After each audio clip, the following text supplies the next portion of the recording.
found them, so. They're good. Alright, let the record reflect that no decision was made in closed session.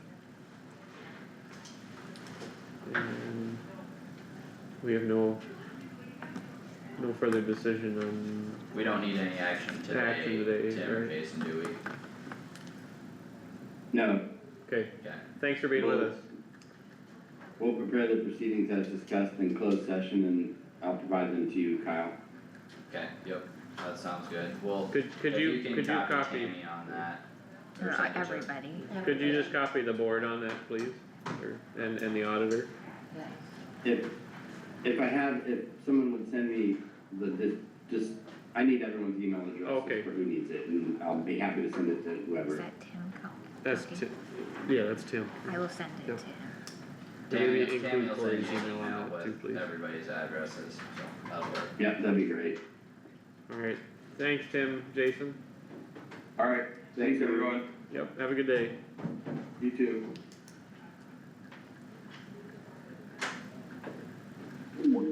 So no decision was made, but is there any point in not saying what the issue was and the direction we're headed?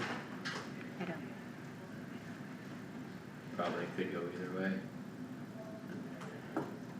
I mean, It's it'll. gotta go back to planning and zoning, but Yeah, it'll be public when we talk about it in the future. I guess I'm kind of confused about that, so, we didn't make a decision, but yet the attorneys are, gonna draw up things for something that we're basically doing. Potentially. But, well, potentially, I know, Yeah, but, still have so when does the public know what was, yeah, I was wondering that too. I mean, they're just gonna all of a sudden, Well, made it sound like, yeah, I don't know. I mean, I don't know. well, has been no decision, so the Supreme Court said they weren't gonna hear the case, so that basically is the Eighth Circuit Court of Appeals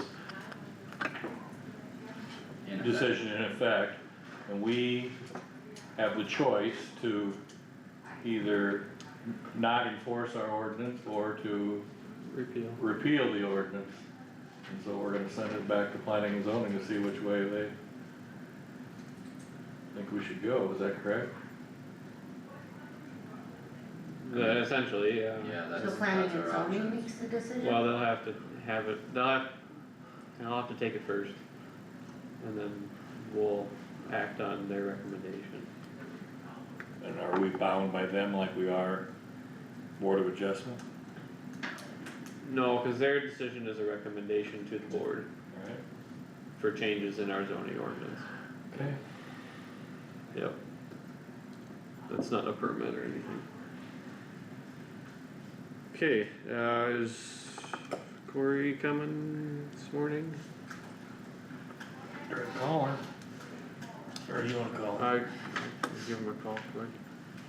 yeah, I gave you guys all new sheets. Yeah, I see that, thank you.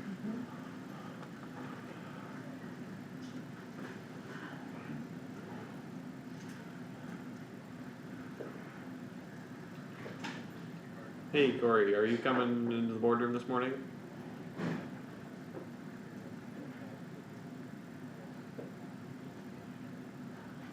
Oh, that was for our zoning ordinance for the pipeline. Yep. Okay, thanks. Bye.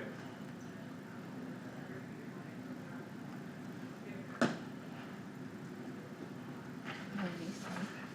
He said didn't come over because he saw there was a possible closed session before. Well, that makes sense, why come over and wait there, I don't know how long it's gonna take.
Morning. We're up to your update. Whenever you're ready. I forwarded you Maria's email, Yep. what she had said back on where we stand with the zoning ordinance.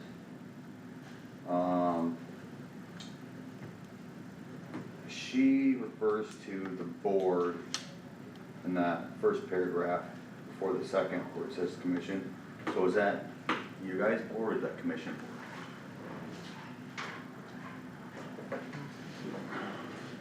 That, she would have been referring to conversations with us, I don't think she's talked to planning and zoning at all yet. You're talking in that first sentence, the Yeah. board, Yeah. and except for any zoning sentence, I think it's you guys. any recommendation. Yeah, that would be our board. Okay. Yeah, she's just saying planning and zoning needs to recommend something to us.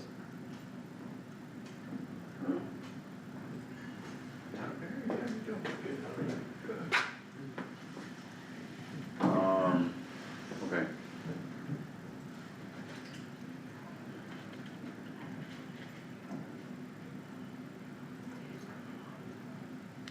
So does that mean it needs to be on the agenda next week for you guys to set the setbacks and application fee? See, I thought we already had a draft that was ready to send to planning and zoning. No, Did we not?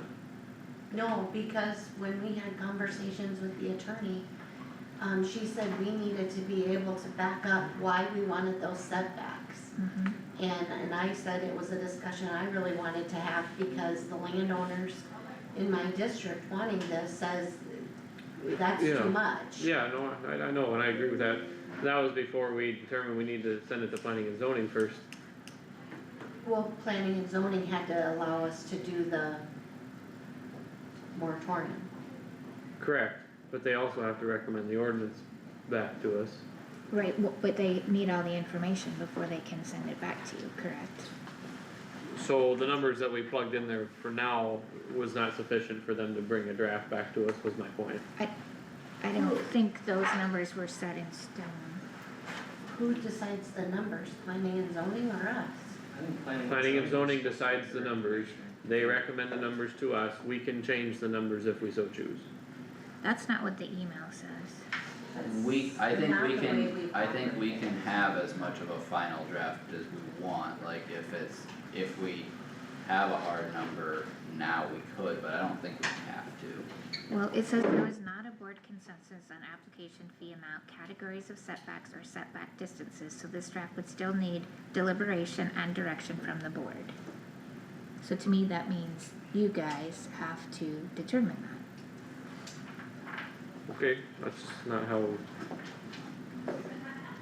exactly how it was always done in the past, but Well, and she said that she was available to talk to you guys about that. We could probably try calling her and see if she could Yes. clarify that. I mean, that's fine, if that's what we need to talk about to give to planning and zoning, it just seems backwards to tell them, this is our ordinance, you know, you make any changes, I'm sorry, Howard. No, it's fine, I apologize too. The second paragraph says the next step, it doesn't say after that step, it says the next step. For any zoning ordinance to send it to planning and zoning for review, study, and recommendation to the board. Right, Yeah. I interpret that to be the next step. I was taking that as the next step after the paragraph After. we read before. Yeah, Yeah. that's all I was thinking. Because why did we meet how many times to decide what's in this ordinance? I just thought that's why we hadn't met again, was it while we were waiting for it to go to planning and zoning, that was my I understanding. suggest we have a phone call to So- discuss a schedule I for the think we need board to call Maria. Yeah, Give her a call, or is that up to me to call her? Let's see if I can find, do you have her phone number, Corey? It says she's, and I could be very this- wrong, I Okay. guess that's what I walked away with. Yeah, I have it. It's, does somebody wanna dial if I give you the number? Howard. Which one, what are we doing? I'd probably call him that one. I think the other one's, Okay, It's Gotta dial one or anything? 9, I think, right? The number's right over there. 515-246-0322. Then hit speaker.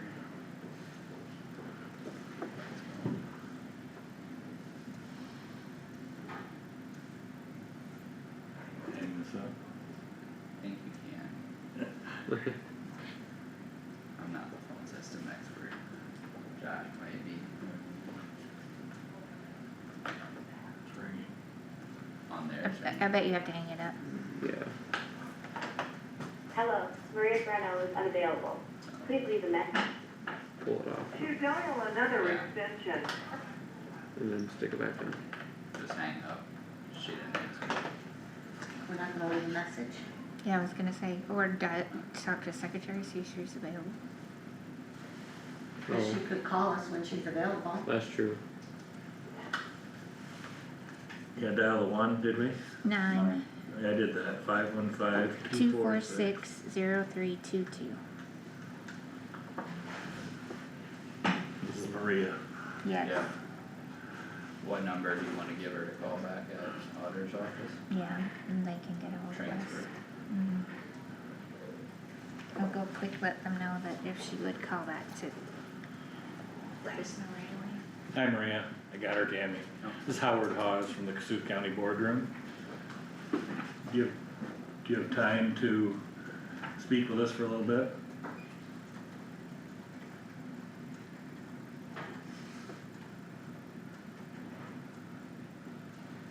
Okay.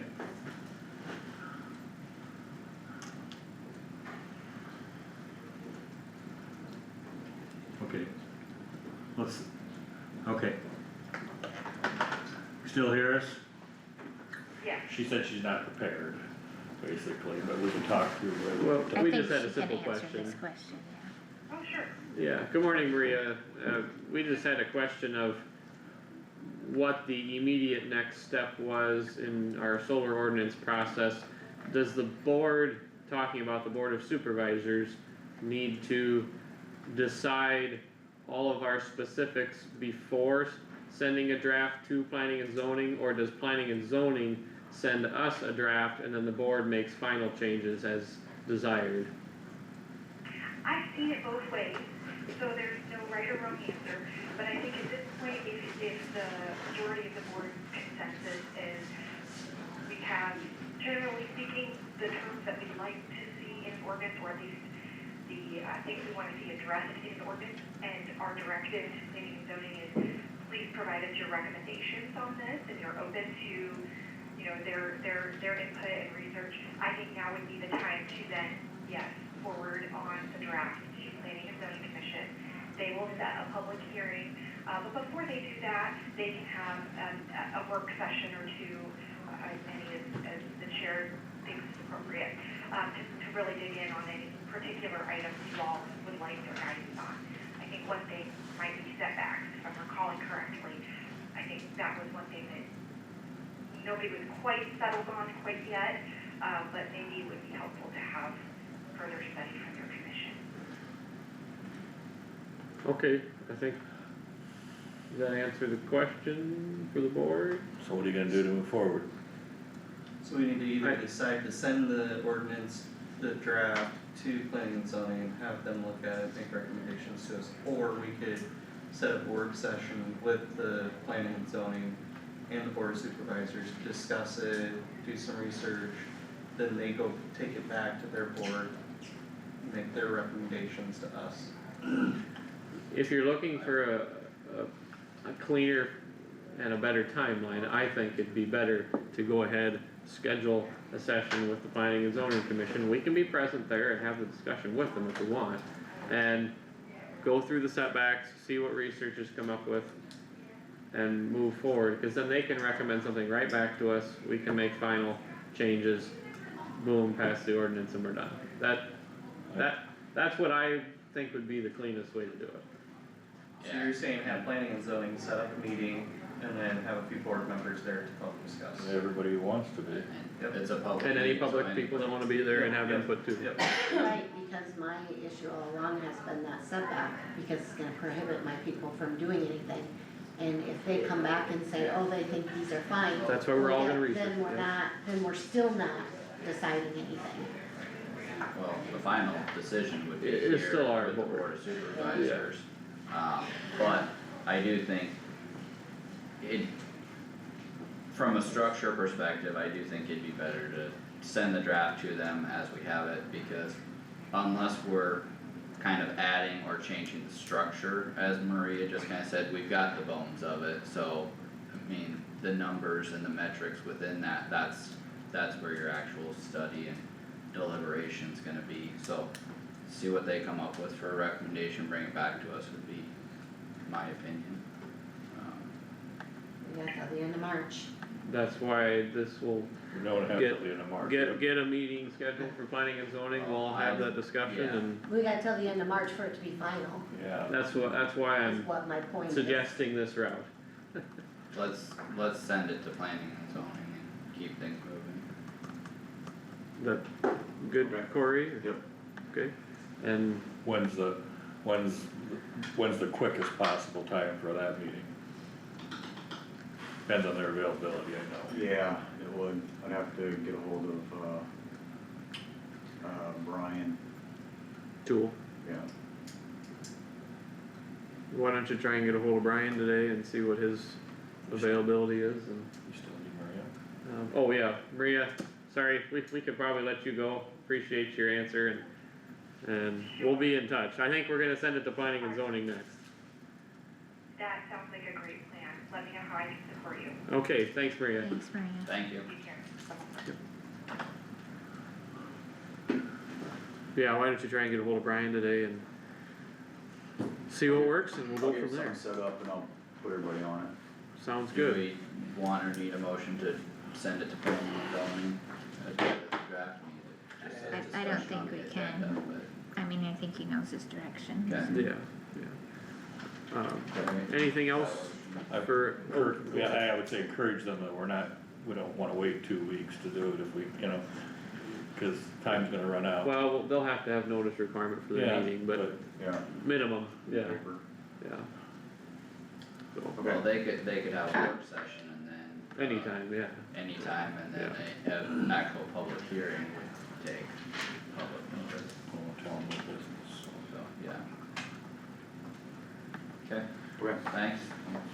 anything else you need to update us about, since you're here? No. Okay, Alright, thanks. thanks Thank Cory. you. Will you dial Doug? He wanted to be up for longevity. I sent him an email, but I'm not sure he got it. 101. I remember that one. It's the easiest one to remember.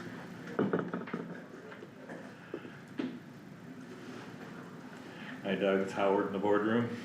We're gonna do longevity policy.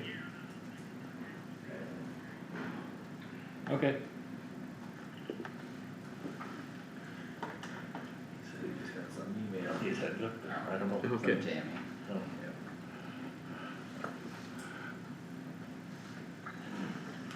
Oh, I need to sign this stuff. Yeah, you'll have to sign that stuff.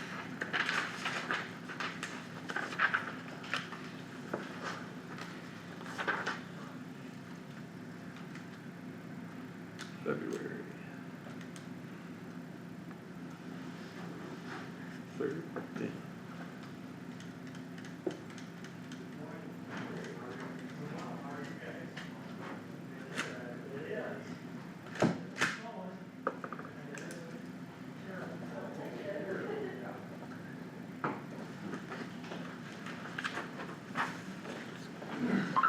Hi, Doug.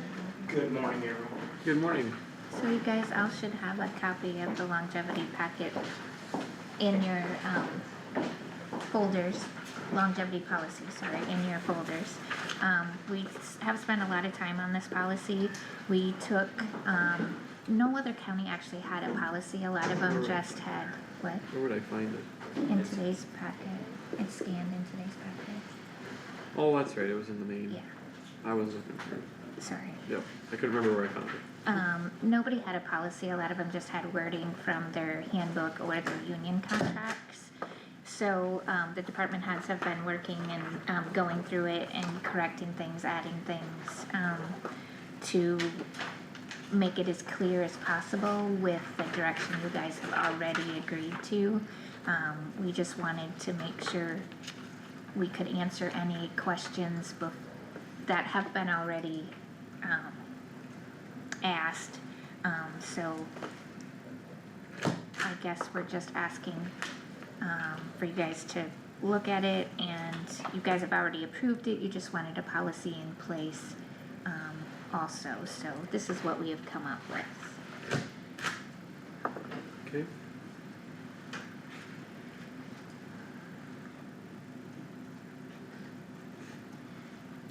I guess one question I had under administration, it says department heads are responsible for verifying eligibility and years of service.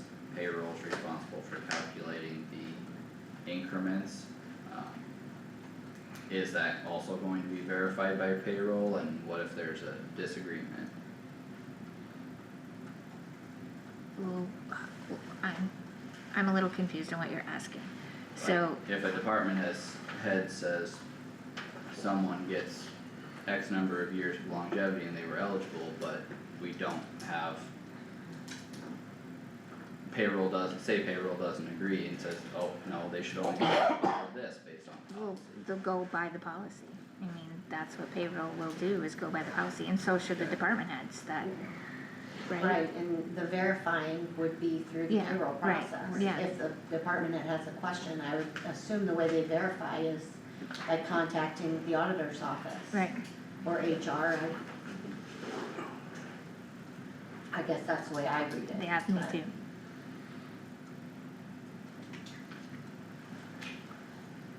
Okay. The three department heads here are good with it? Okay.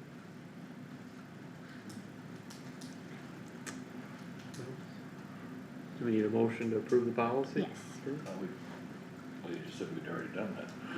not the policy, We this is voted on the the actual direction, it was just policy. a motion. Yeah, Obviously. anybody wanna make that motion? I will.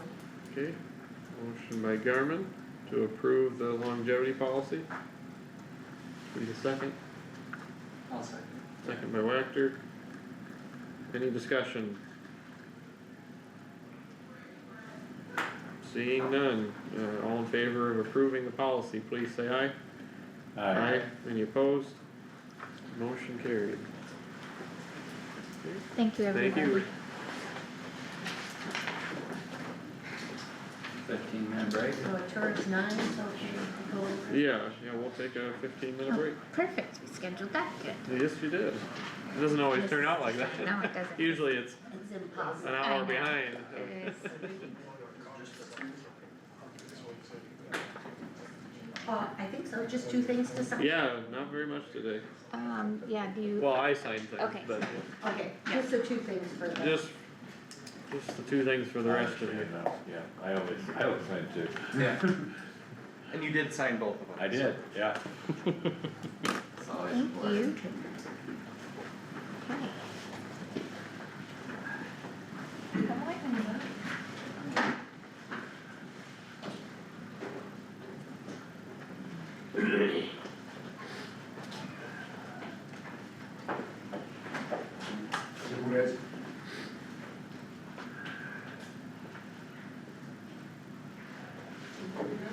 What's happening?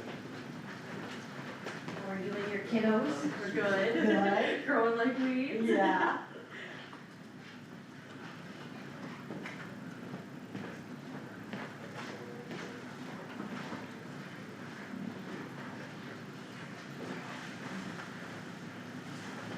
Molly, your mom and I are expanding our vocabularies together. Oh, are you? We're learning Spanish together. I'm impressed. I think she knows more than I do. She's a little more advanced than I am. Yeah, she was throwing out some vocabulary words, so that was impressive. Yeah, I usually sit next to her and I'm like, Michelle, you're making me look bad. She does the Duolingo. Just in case you don't wanna share something. Duolingo. Yes, I have, they've been sharing little tips and tricks, in our classes, and there's some different like podcasts and things I've been listening to as well, so. Interesting. It's a good, yeah, fun little class. I'm hoping to, have Jen Davis help us translate like, at least an abbreviated fare schedule, Oh, yeah? so we can Oh, put that'd be that good. out, you know, I think sometimes it's like, well, if they don't know what's going on. Yeah, so we've talked about that a little bit, but even just some of the highlight Yeah. items and things, so, Having other languages is always good. yeah, In high school, I took German, so, I did take Spanish the last 2 years of high school, but. I took it in high school too, and I'm like, it is just, Right. every now and then I have a little bit of a light bulb moment, but.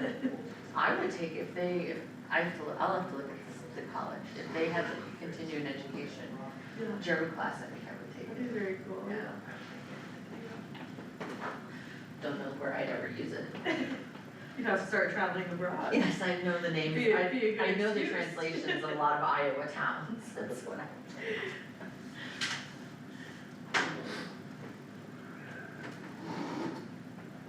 So they wait until 9 o'clock for you guys, or you're just taking a break? I must be thinking. Organization here today was. Oh, there are more people coming in? The true is coming at Yeah. 9.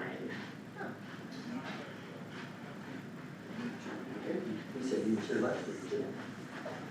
Oh. How was your trip last? Where did you go, Texas? Yeah, we went to Texas in December. Good. Good. That's nice. Yep. My wife's going to Paris next week. We were just talking about foreign languages. She has now, and I have no desire to go to Paris. I'd be with you, yeah. So her and my daughter are going for 5 days. Good. French people are very obnoxious, very. I like Europe. We enjoy Europe. But I've never been to France. I go back to Germany. Yep. Cologne, we went to Cologne because we knew people. It's not a pretty city. It was just a lot of fun and Yeah. Good beer drinking too. that's what we did. We'd walk around and we'd go to cafes and have coffee and then we'd stop and have beer. That was fun. Mixing beer and coffee. Well, Well, you stay up all night you drinking beer. alternate. You do coffee. I don't know how that would go. You know what though? You just keep walking and it was like a light beer. What's the latest with Oh, the deal okay. with Like teas? in Cologne, they have, it's like, We're gonna do some talking about it. Kolsch, which is, it's like good. Oh, Oh, yeah. I wouldn't be able to do the heavy beer. No, you just keep walking around, it's fun, it's So how fun. did the fair convention go for you? Like every year? Yeah. We booked a new carnival this year. Okay. Yeah, we're gonna go a different route. Which carnival did you go? It's a brand new one. Oh, So, supposed to be better, nicer, cleaner, they all say that, but. Yeah. We haven't been real. You're being recorded, so Well, true, people know now. yeah. So we're hoping that they're good. Excuse me. were they down there Yeah. at the convention? Okay. Yeah, a little bit more money, but we're gonna try it. It's like a vendor, a lot of vendors down there. Yeah. Yeah, there's a lot. I mean, quite a It's, few. it's pretty neat. We packed the place. Yeah. And it's not just fair people that go. I've seen people there from different city celebrations that go on book entertainment. You got everything under the sun in that Yeah. place. Yeah.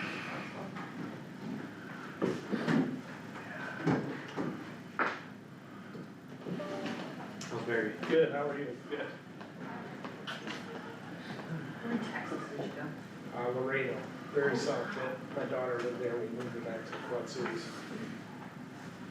Fort Worth a lot, but. Yeah, we're Country about- away. That's half the way there. Right, right. Go conference that last night. Yeah. I did go. You did? I did. Yeah. I did too. I was one of 2 from my precinct. You're used to I that. had a guy that was Pretty low. leaned on me pretty hard about going. How are you? Good.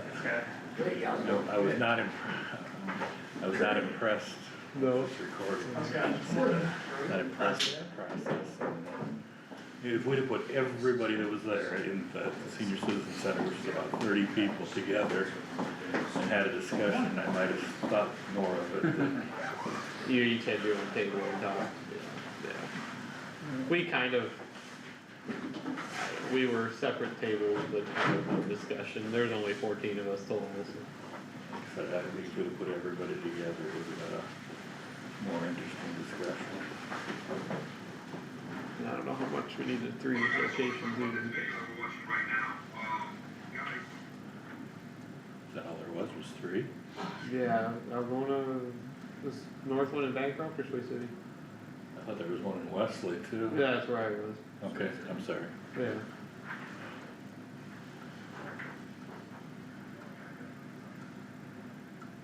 Yeah, Wesley was, they There's a do guy in Algona, Tight on for Wesley. Sexton. He was from Sexton, maybe, yeah. Irvington Township probably, or somewhere there, yeah. Yeah, so, it, yeah, except I don't, I guess I would say it out loud to everybody, it just would have been a better discussion if it had been 30 people. Well, that was our table, there was 2 of us, so that's just kinda, what do you want to talk about? Yeah. Yeah, they can definitely be that way. It's not fair. Gal from the secretary from the Republican Party board or whatever, said she's waiting for our supervisors to show up for one of their meetings. I was the only one that showed up for a long time, but I haven't been for some time. Yeah, I was in that vote for the first 3-4 years of my term too. I haven't been there for a while. I think she was new a year ago in her position as Secretary? Black. Oh, Barb. Yeah. And I think she kinda gave the impression that nobody'd been there since she'd been there as secretary, which, again, Could be. She was there. She was at there, meetings but I don't that know if she was I've the been, but I don't know secretary. that she's, yeah, I don't know that she was moved up into that position. I thought she gave me the impression a year ago she was new to town when, or, no, this was before I was even elected, so it's coming on 18 months ago. Okay. She might have been, I'm trying to remember. I've been to meetings since you guys were on the board. I think I went to 2 last year, earlier in the year. You know, I certainly would not be in any position to debate that, I did, you asked the question if I went caucusing, I went.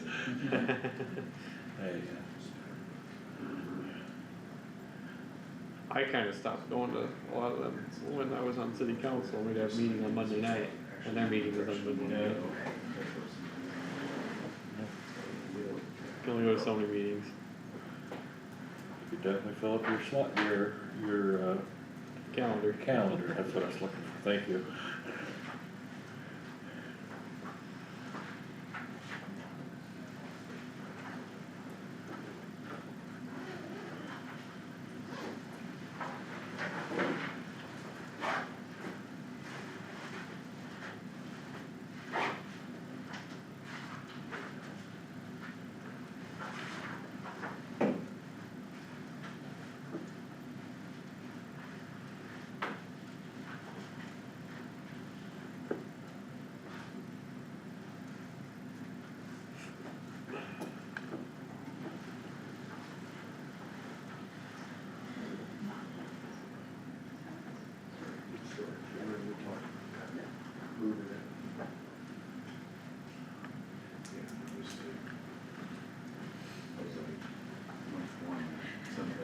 So, I asked Nick if he would bring the new driver's license lady in and introduce you, so if you saw her around, you knew who she was. So he will be bringing her in sometime this morning. Okay. We've got the leadership class coming in at some point, don't we? Yeah. Do? Yeah, I don't know what time. You forgot to have everybody sign this and you Oh, sign I that. did, okay. And then you didn't sign these either. Oh. I missed a whole bunch of stuff. No wonder it was so light this morning. That's okay, Brittany caught it. I didn't catch it either. She's like, Tammy? Well, sometimes when there's single pages, they get left out. I don't know what my excuse is for all these, but. Narrative for that.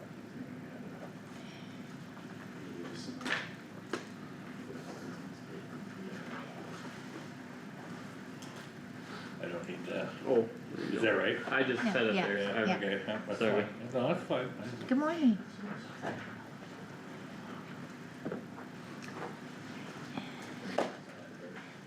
Hey Carter.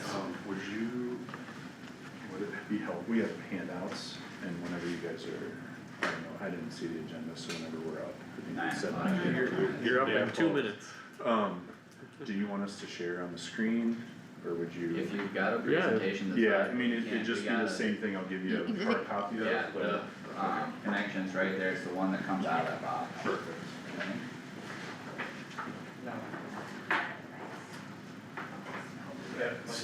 Oh, no, yeah, it's the separate cord.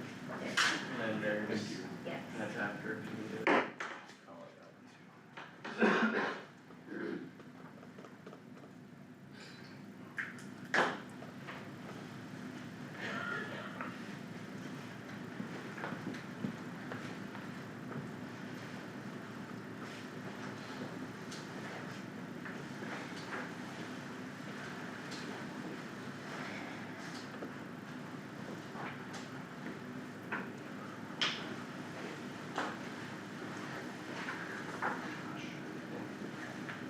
I'll send it there. Thank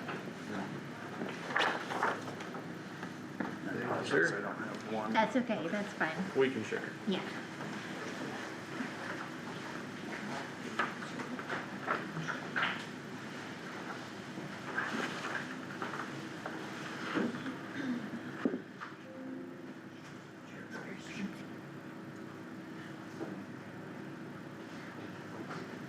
It's probably the fun part. Mm-hmm, right. I just wanna-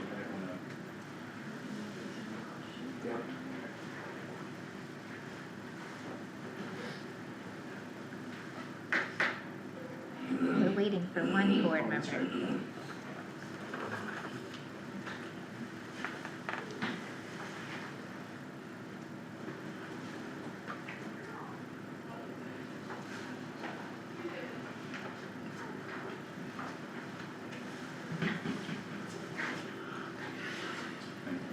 You could do that from back here. Yeah. Yeah, there's one switch here, but both switches are over there, so you can't get them both in this time. Didn't know that, learned something again. There you go. See what happens when you sit closer? I do, I've noticed. You learn more when you sit up front. But the owls don't like it when the lights go down, they can't see Yeah. as well, so sometimes they act up a little.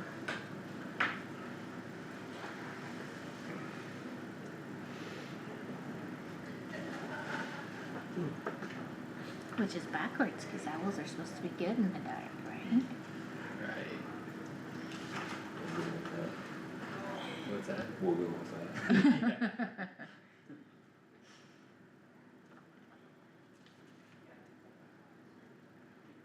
There's Amber. I thought I heard her voice.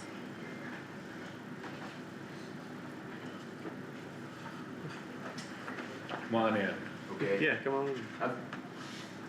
I didn't mean to interrupt. No, No, we haven't started yet, Whole lot of so no you're- interrupting going on. Oh, there's Amber.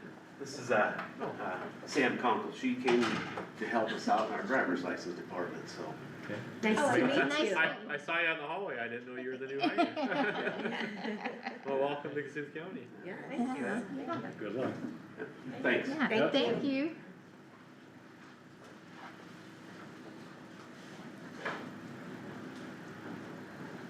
Okay. Well, we are all back and I'll let you roll off. All right. Yeah.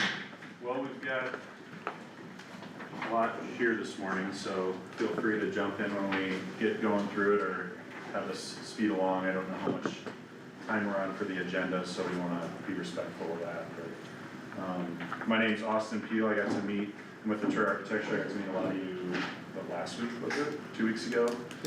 Walking through the EMS building, so appreciated your time there, and with me is, Reed Westman, managing architect on the project. Our intent here this morning was kinda just to give you guys an update, as far as where we're at with the project, with the fairgrounds, with the fair board, as well as kind of what has gone into the project up till this point. There's a lot of information there, so I won't be covering everything, but I'll kind of walk you through our process, some of what we looked at. And again, feel free to please just jump in and kind of ask questions or clarify. I'll do my best to kind of navigate you through this document, which is our, what we call our True North Study. It's a way of packaging everything that we work on in a project so that you can, at the end of the project, have a clear understanding of the decisions, the goals, the information that we had at hand, as well as, you know, something that can be pulled off the shelf in 5-10 years and have a clear understanding of what the intent of the project was. So the first page there, that's just our project data, so that's a lot of, with this project being a little unique, there's kind of multiples of each of these, but this is kind of some of the things that we knew about the fairgrounds, both the grandstands, the fairgrounds as a whole, and the Teets property that we've looked at as well. Some of the data around that, some of the goals of what we're trying to achieve with that.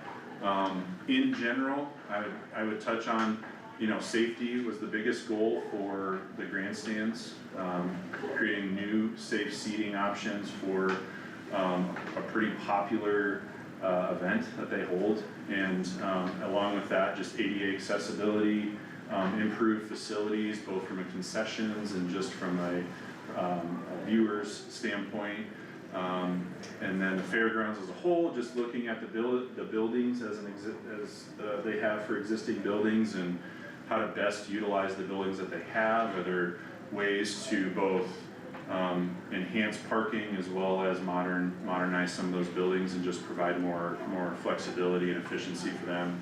Teets property being a great option for additional land usage, with the partnership there with the Fair Board and Don Teets, and possibly you guys as well, or the county, however that makeshift relationship works, but ultimately trying to identify that land and the opportunities there. A lot of different concepts that we'll go through more in more depth.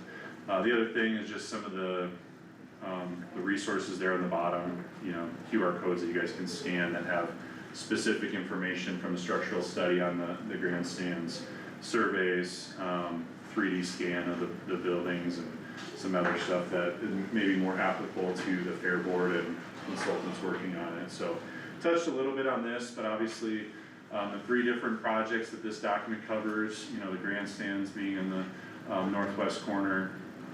The area of focus given to us from the board was the kind of east wing of buildings, both the highest point of congestion when it comes to parking, race time, but also just some of the more dilapidated structures. And I forget exactly which buildings, you know, were the main ones in question, or the name of, you know, the technical name of them, but it would be these last 4, which I believe were the sheep, the poultry, the beef, horse barn, and nailed it.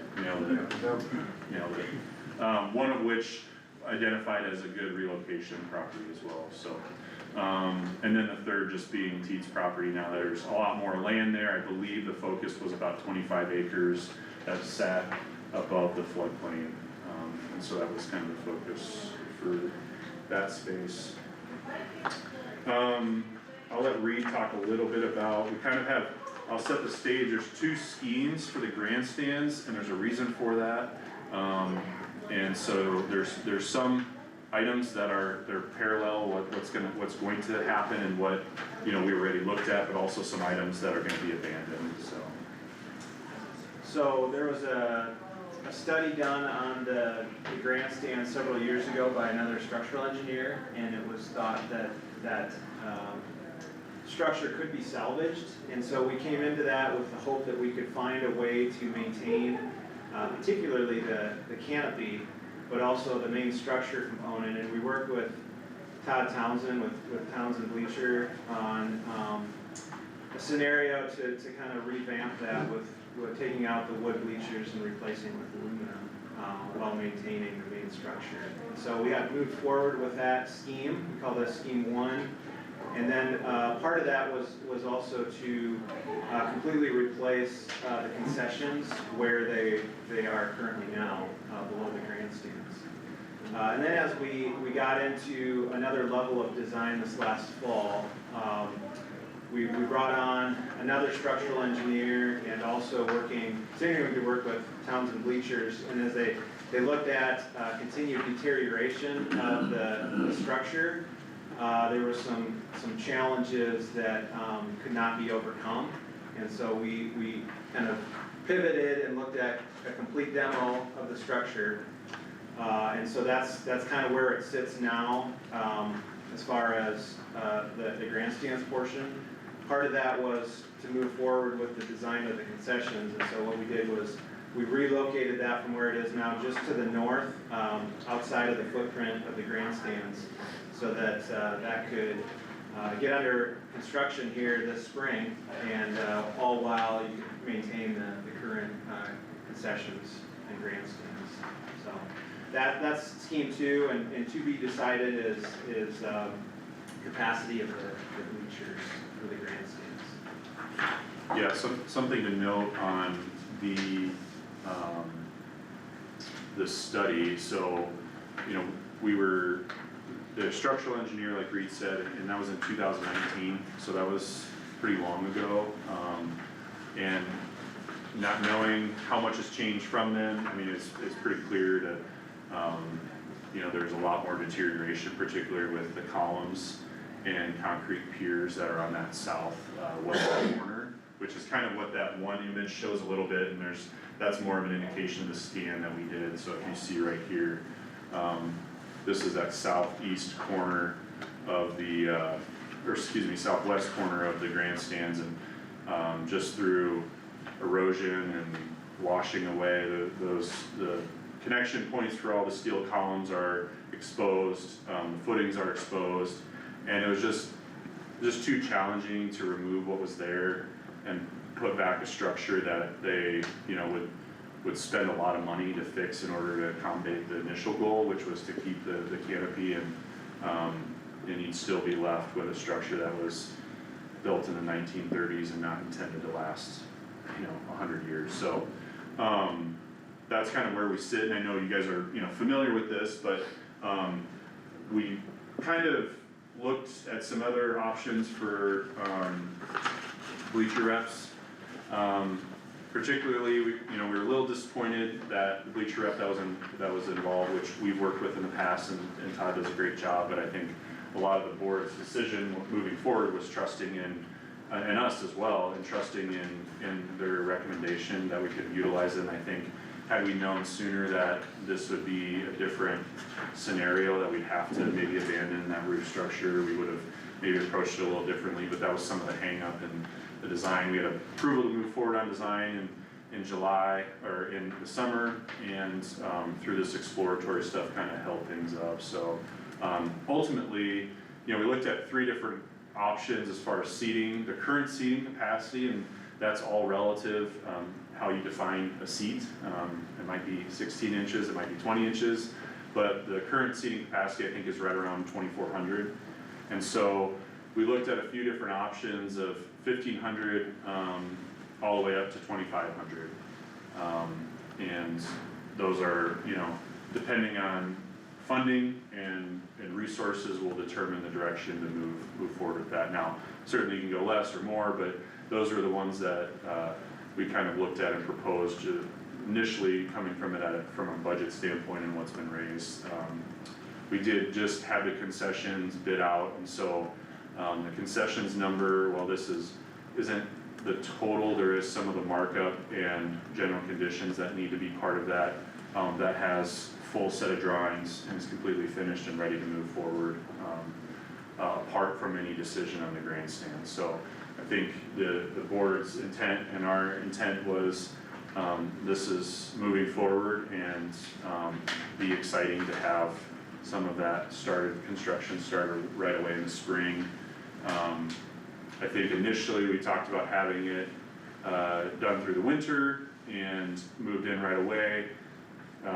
With the cost of it, the winter conditions seem to be a barrier, it's just gonna drive cost up, so, out of recommendation for the contractor, or out of recommendation by the contractor, we're gonna start right away in the spring. Now, I think they'll still get to use it throughout race season, just maybe not that first month. So that's where maintaining that existing concession stand will be really beneficial. They can keep resuming operations the same way up until the running of the new. We do have. Where did that price come in at? What's that? Do you know where? It's, I believe there's some value engineering there that's gonna go into that. I think it's right around $650. Okay. But that does not include some of the kitchen equipment. And some of that, like I said, you've got $550 here regardless, but then there's some general conditions and markup. Now, the difference from scheme 1 to scheme 2 is there's a lot more site work now that we're moving it out from underneath the grandstands, as well as I think we increased the square footage another 200 square feet to accommodate the cooler portion. Yeah. That we had that undersized initially, so. We did reduce some of the building materials. Initially, we had some block. We're doing more just stud and metal siding to make it as efficient as possible. And we still have yet to meet with the board and actually go over some of the other value engineering items to see what else if we want to cut back on. But ultimately, I think we like the proximity to the grandstands. It now acts as a gateway. It's kind of a one-point ticket entry versus the other option. There'd be a little more manpower that would be needed to take tickets, secure the actual ticket gate. This is kind of operating one and the same, which you can kind of see here. This building right on the far right side is your restrooms, existing restrooms. So we have it fenced all the way around, and then you have kind of an in and out gate right there that'll be your access point with your ticket booth. So that's kind of the main entry, which I think will be nice. And this is kind of a smaller bit of view from the parking lot, looking south at the grandstands, and then there's your point of entry. So it helps secure that a lot more, and then a similar flow to their existing layout, just increased in size and security, a little more, kind of walk in, get your food, drinks and point of sale down here, and then they have a separate window and door for beverages, and then grilling station, and then this is your cooler. So very similar to the existing layout, just the space that they need with a little more amenities. Any other questions on the concessions or grandstands? You talked about the definition of a seat when the existing one was a 2,400. Is that the same variable in the new estimate too? Yeah, I think we stuck at 18 inches. 18, I believe. Yeah. Now, there's a few other trains of thought on that too. My understanding is the current bleachers, like those first few rows aren't utilized. Just with, there's a couple of rows that don't actually have seats on them. And so depending on how you define that, we see, closer to 2,000 when it comes to the actual seating capacity, up to 2,200. Now this new one, this isn't the full design, but there's concepts that are similar here. So right now there's two press boxes, if you will, up there. We identified one more VIP booth that wasn't adding a whole lot of square footage. We're keeping everything under 500 square feet. If we get over 500 square feet, then we're required by code to have an elevator. So that's kind of usually the reason for the sizing in any football field, whether high school or any facility like that. You keep it under 500 square foot due to fire code. But there is also a standing option at the top there. So there is more. Outside of those numbers that are on there, there's actually more capacity there. We find that that's pretty popular for just general admission, people standing up there, whether it's videotaping or not, but then it also provides additional rentable, leasable space for race nights with that extra press box. And I'm trying to think, comparably, we've done one in Clear Lake for Clear Lake schools, they have a standing area at the top. just provides a lot more circulation. We're current, with all of these options, we're looking at full seat backs and full roof. Now, there's options where we could do a partial, you know, to save some cost, but ultimately the cost driver when it comes to having full seat backs is your row width. It's not necessarily the backer on there, it's making the structure, the seat depth deep enough to accommodate a back. Even if you don't do the seat back, you know, a really popular thing now is people bring their chairs that they, you know, clip on to the seats, and you'd still want that same depth, so I think you'd wanna do that regardless whether you decide to have full seat backs on the whole thing, but there's a lot of variables there. I think that's where it comes down to, funding, you know, once we get to that point to move forward on a certain capacity. The other thing we'll dive into is, you know, there are options where, you know, in this scenario, you've got a full roof across the whole length. You could look at the middle section being just roofed, with the outside sections being exposed to the elements, or, same thing with the seat backs, kind of doing, you know, the front rows having seat backs, the back rows not, or vice versa, so a lot of options there. The only other thing to note now that we're looking at it is, we do have an ADA accessible, seating area right here, so you can kind of see the cutout there. So that does take up some seats, but that still allows for, again, ADA accessibility, standing. A big part of that decision was you can still get their stage in there and have concerts, so it's more accommodating for kind of a standing viewing area, some flexibility with that. We did throw together just a proposed schedule. This is not, there's a lot of assumptions here, it's just kind of, it's more to give the board and you guys an idea of like time frame as far as how long things can take, and some of those steps. And so here you've got the design is complete, your complete bids came in, construction March to June, 4 months, and so a lot of that depends on when they can mobilize and get in there. It could be a little earlier than March, and then just how efficient they can be with the construction, but it's a pretty straightforward build. Master plan, you know, we have a lot of items for the master plan in this, but ultimately there's a lot more to explore. We don't wanna just keep throwing things at the wall. We're kind of at the point where we've thrown enough stuff at the wall. It's time to get more parties involved so we can direct our focus on that.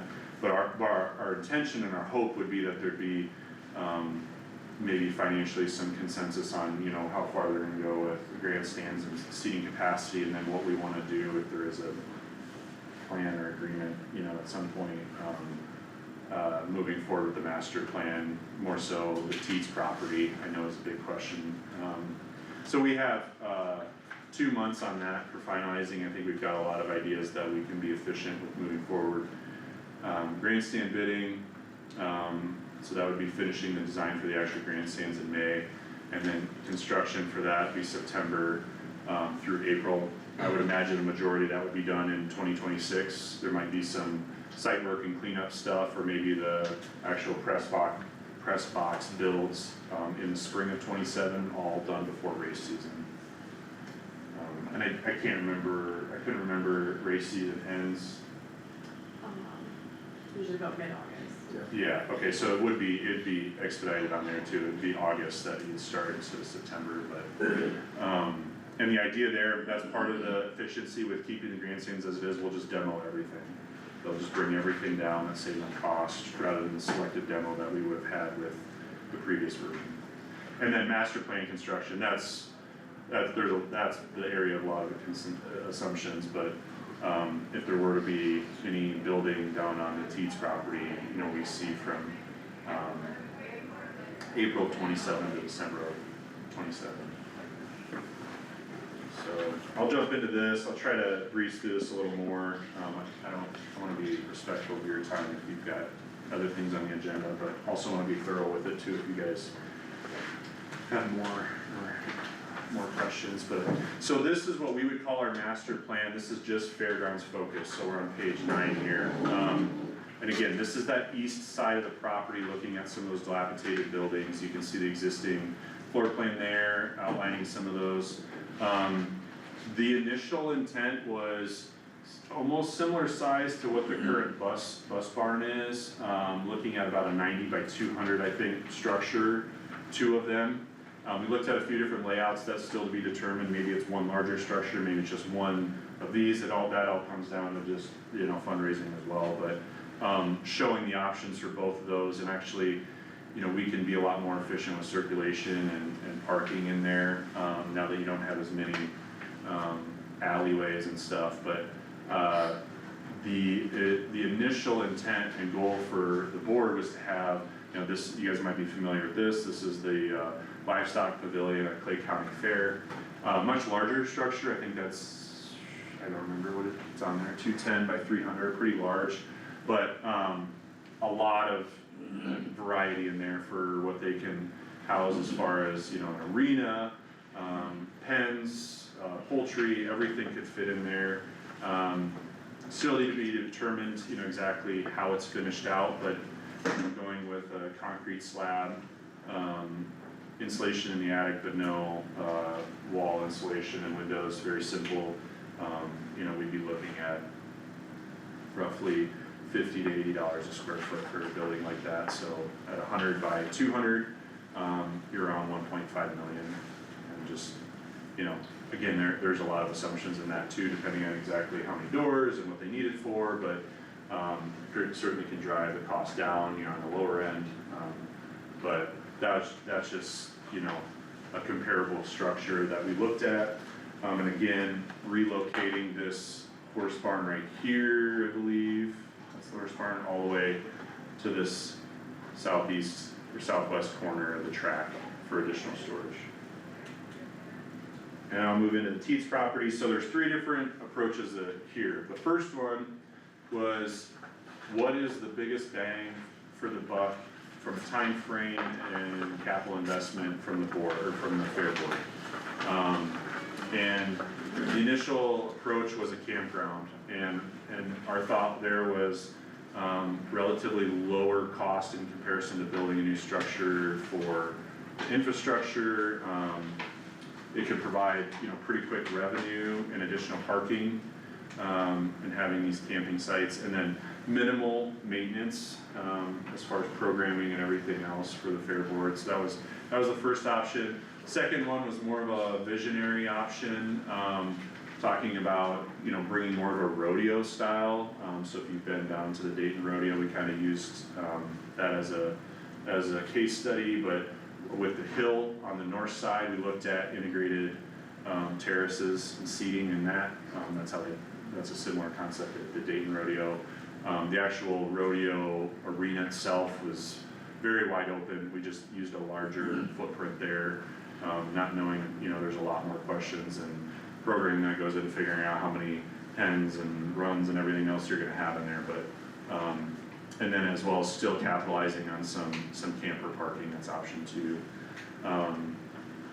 And then the third option, which is the one that we are at now, and maybe is the direction that we're kind of focusing on, is, I would call it a varied industries building or a convention space, depending on how you want to define it, but it would kind of be a HVAC controlled space that could be open, wide span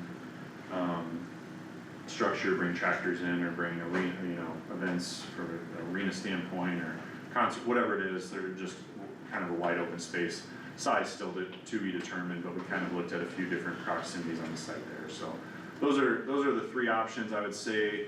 You know, kind of went away from option 2 just from a programming standpoint. You know, the fair board would probably have to start another board if you're talking about bringing a rodeo to town. I mean, there's just so much that goes into that, and then you're competing, and there's just a lot of variables there. The campsite again was kind of more of a short term, with some visioning for space on the long term with the building. And I think that provides some flexibility for the fair board as far as additional space to use during fair, just depending on the size and location of the building. Ultimately, you're still a little ways from the property, but something certainly to consider. Option 1, which is the campground, you know, we went through or very early on, and actually did a layout, worked with a structure civil engineer to develop some concepts, actual sites. You know, there's campsite, tent park, or tent sites there too, have a small bathhouse structure and park, so. We did not get pricing on all these, there's a range there, you know, are you gonna have paved roads, are you gonna have just gravel throughout, what kind of hookups, you know, there's just too much to consider to really dive into it. That's where, need a little more direction before we move forward with something like that. And then the last one is these are all just conceptual ideas as far as varying degrees of complexity for a building, but, this is that third option with, a few different, varied industries or convention hall spaces. More on the simple side on your far left, concept A, a little more of a monitor style, probably a lot more complex than what we would look at, but those next two options. Those next two options, we actually orientated further east facing the highway there. All of these could be done either way. I think there's a balance there, how much parking and site you wanna maintain versus how much site work do you wanna do as far as carving out part of that hill and building it into that, so things to consider. So yeah, that's a lot, but that's kind of where we're at right now. Happy to answer any questions, or I know the board members that are here would be happy to answer questions you guys might have.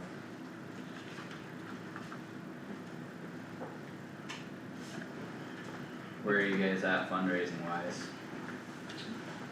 We've got 1.4 million pledged, and then, you know, trying to get to that point where we can then apply for some of the bigger grants, like the CAT grant and whatnot.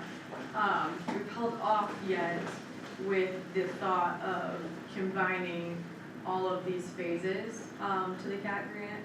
So, you know, we could apply just as the grandstand standalone, but if we are, you know, master planning and we have some different partnerships, applying for the CAT grant with all of the phases at a lot larger dollar amount, as well.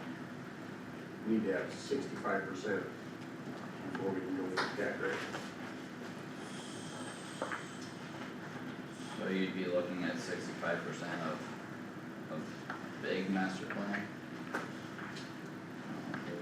There's Trying to a, figure There's not any total to that, is No, there's a lot of variables there. Yeah. there? yeah, too many, A lot. yeah, yeah, it's a lot to absorb. When the Fair Board talked about the size, what did you guys, I can't remember now, Scott, you guys said that you had kind of determined what you wanted for the grandstand? What did you guys say? I thought with that extra space up top, that we would go with the 2,000, Okay. because I think that would be pretty comparable to what we got now, with that extra room that we're, With some of the standing platforms. yeah. One thing we talked about with that too is, I mean, you could put 2,500 or 3,000 in there. Ultimately, there are other seating options around, the speedway, and I think there, you know, someday there would be desire to improve some of those. So some of the expandable spaces that we did talk about is maybe along the northwest corner of the curve, before you, right after the concession, or right after the restrooms. You know, there's opportunity for enhanced seating there, or even on the VIP side, you know, down the road, you could always enhance your seating there too. Rather than focusing it all in one area, maybe proof of concept before you move forward with some of those other options. So this, you know, price under the 2,000 seats, so is that including backs on all the seats? And That is. that's including the whole, and the whole roof? Yep, Okay. yep, correct. And new foundations and everything. Yep. All- Demo, Start yeah, just top to tearing it bottom. down, building all finish, yeah. And again, you know, there's a hard bid on the concession side, there's not on the other. I would like to think from our bleacher rep standpoint, you know, those are conservative numbers. And so I think our goal is if we jumped into 2,000 seat option, we would continue to value engineer that too, to get actual pricing on it and hopefully drive that number down. But to be determined too. You know, a big question is how much concrete do you do around the structure? You know, are you doing paved sidewalks underneath the structure up into the seating areas, and how much more site work are you doing? So those are a lot of those items that, you know, are yet to be determined, but there is an allowance in there for, you know, sidewalks right now. Whether that's something that could be added later, you know, is certainly feasible. It's all dirt and gravel right now, isn't it? Yeah. Most, Yeah. Same thing with the press boxes, I think, we talked a little bit about, you know, you do all those structures up there, those are gonna be relatively cheap, that's not gonna be, you know, it's gonna be just wood and plywood, OSB, you know, similar construction what they are now, just a little more space. But, they'll have the platforms and the structure there that those could be phased in, you know, and built later, but obviously it's cheaper to just do it all, you know, the first swipe at it.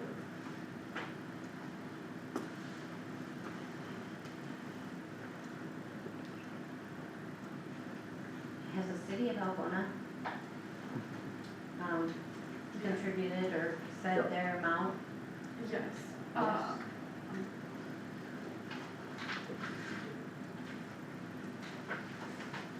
don't remember. Oh, okay, I, yes, well, they yeah. have, They have, I don't remember what it was. just don't want to tell you incorrectly.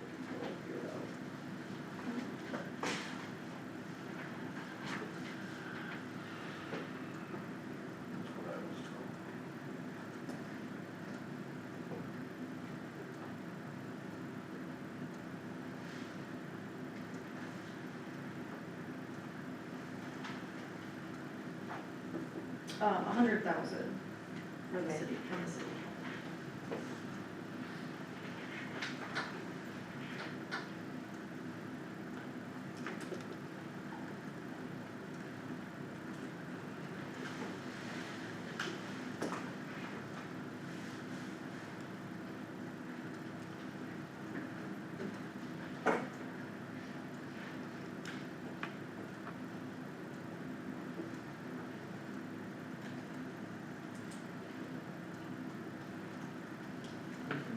No, it's all, all good to go through and Yeah, helpful to Yeah, visualize it Yeah. and, it Yeah. does certainly help having visual a little bit. yeah. Yeah. Austin has done a great job in containing the millions of ideas that we've had. This is a very slimmed down version. You know, I think we've had meetings sometimes that have lasted hours on talking about all of the things and the ways that we could do things. But ultimately, this is kind of the most, not only feasible, but the best utilization of space and what we truly need. You know, from like a livestock standpoint, I mean, obviously the grandstands and concessions, but I think moving on to, you know, that second phase, we've had tremendous community support for phase one in the grandstands. And I'm very passionate about that part, but I'm passionate about putting that part away and getting on to phase two, but we know the grandstands needs to be completed, in order to do that, so, Atura has been great in just helping us organize all of those thoughts and possibilities. Like you said, we've, you know, there's renderings that aren't even on here. We've tried to fit the racetrack south of the fairgrounds, you know, in the space to see if that was better utilization of the fairgrounds as a whole. Starting back 6 years ago, we did an entire site plan of the fairgrounds and, with a company out of Des Moines that builds fairgrounds, you know, across the world.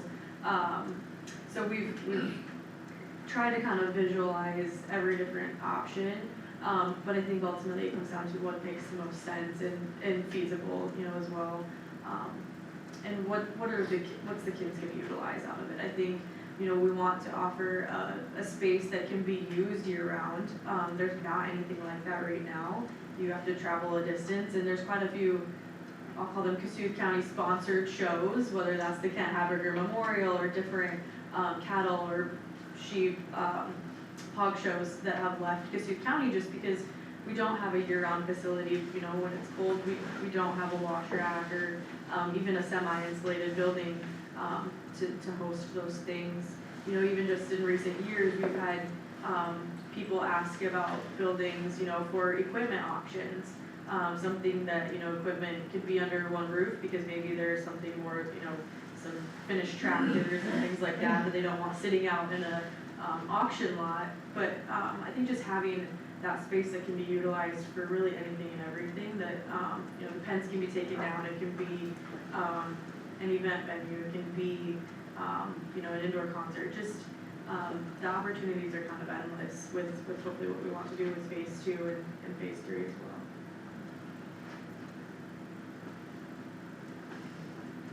Well, very good.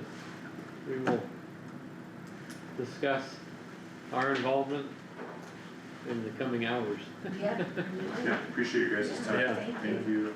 Yeah, thanks for being with us.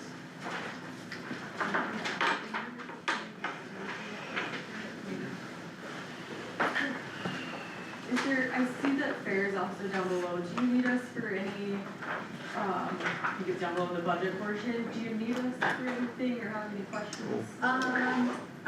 I guess you already came in, didn't you, in I believe December? Scott was here, Yeah, I think so, basically it's on there for probably our own discussion of what Okay. we're going to do, don't you think?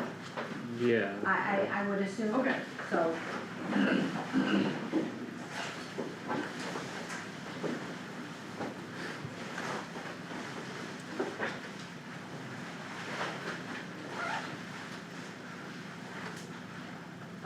Thank you for your time this morning. Yeah, thanks for coming in.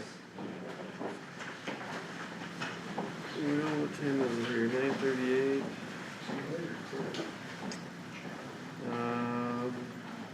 We could probably do Doug, yeah, Yeah, let's give Doug a call.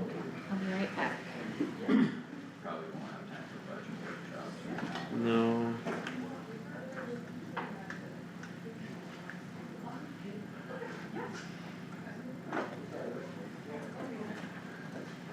Hi Doug, we're calling again. You wanna come up for discussion? Thanks.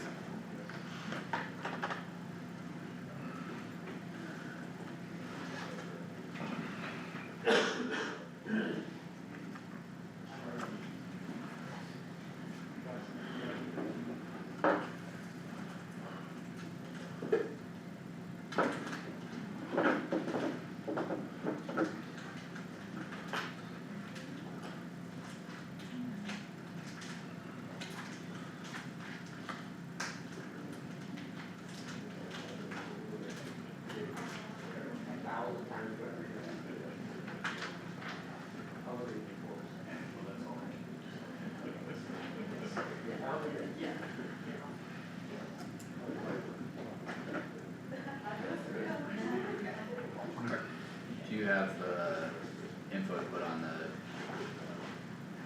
presentation stuff, Tyler? For the informational, yeah, Okay. yep. Well, whenever we get closer there, once we're done with Doug, I think you could get set up with, Okay. ready for that.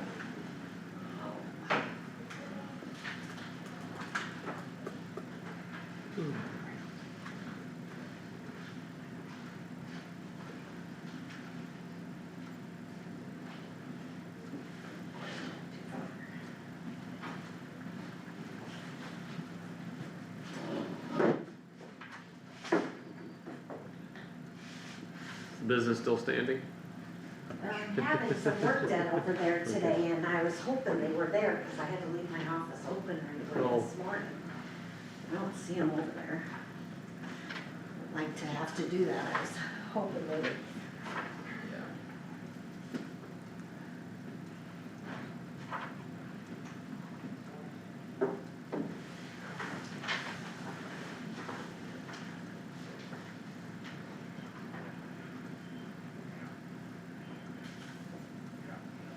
If only we were millionaires. That's very, I mean, very nice Oh, I know. renditions, I mean, it is. Yeah, yeah. Good morning, Doug.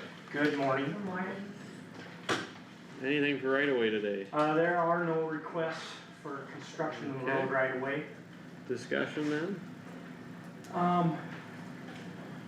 We're still working on budgets, starting to work on programs for the Department of Transportation.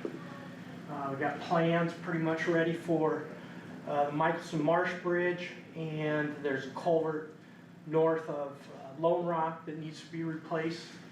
So we have plans for those, and we'll be scheduling a letting soon for that. got a Kossuth Waste Management Association meeting scheduled for February 17th, Tuesday at 7 o'clock. Carter and Josh, Yep. did you guys get notification of that? I've got it on my calendar. Okay, very good. And then I just wanted to kind of visit a little bit during some of our budget talks. I just wanted to hand this out. This is kind of a table of the 5 scales that the board included in their resolution.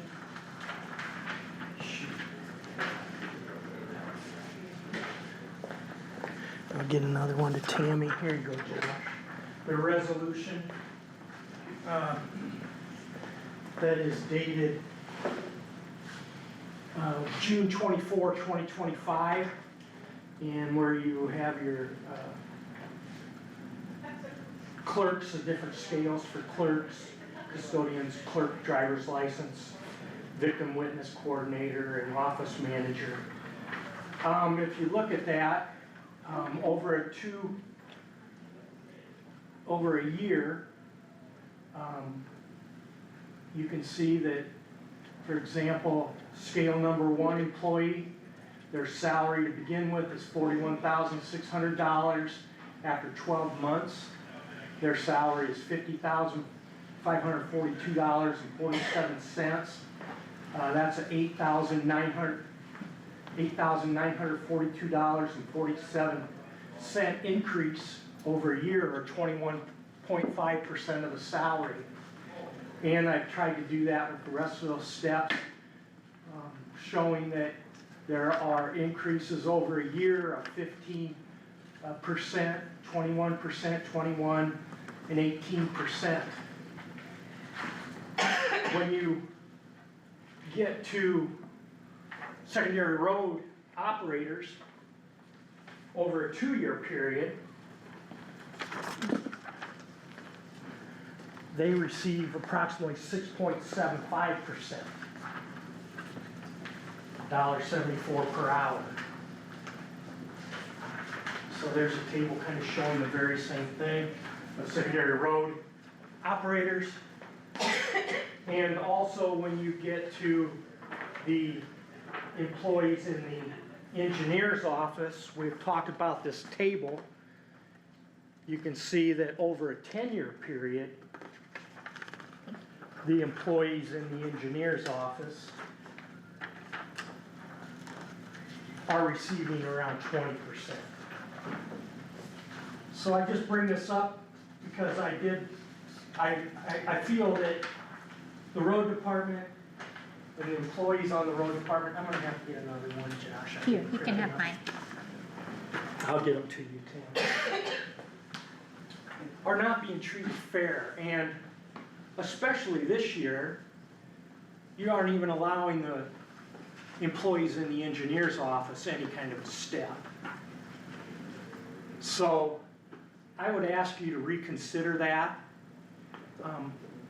If the board can treat one employee 20% increase in their wage over a year, I would think that you'd be able to see that 20% over a 10-year period is not the same. And we're dealing with professionals.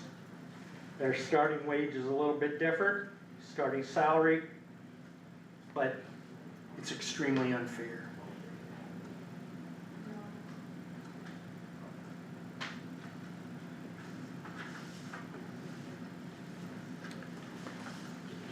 With the road operators, I'm just looking at sheets here, is it a larger difference? Example, employee number 1 there, at the top of your first sheet you handed out, going from 41 to 50 in a 12-month period versus whatever that would amount to for a road equipment operator. Larger difference because the other employee is starting lower and making a bigger jump over that time versus an equipment operator starting closer to what they would end up making long-term, Well, I think, again, I gave you sheets less of a to show you probationary. comparatives of what operators in the state, county operators are making. I do Yeah, not have those sheets, But so I'm saying- comparison. I'm saying 41,000 is a lot less than what a equipment operator, you know, would start at, is my point. I don't know about that. No? I mean, I don't know what your definition of a lot is, but I think a 25, Significant enough, or $5,000 is significant enough for you. I mean, we got road operators, they're operating equipment that is worth $250,000, $400,000. I'm sure I'm if not you would arguing like, with you, if you would like to just, call our equipment operators, I don't know, are you I'm simply giving looking them at, any respect? I'm simply looking at the scale and why there's a bigger percentage difference, that's all. Is there a Okay. bigger probationary gap? That there is. Well, there is a probationary gap, and in the Every single courthouse, one of them starts lower. I'm not the arguing courthouse, about job it's responsibilities. over a year that they get that, Yeah, where it takes 2 years for an equipment operator to get to their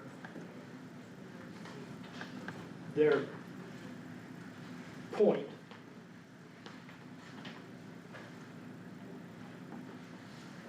And I still, for the engineer's office, they have been, over the last 3 years, neglected. we're talking about different scales for different, I mean, you have a scale for equipment operators.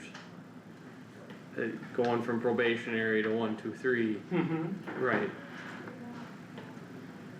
And over that 2-year period, it's a 6% sure. increase in their base. I mean, I don't think the board is saying you have to be on equipment operator 1, 2, 3 either.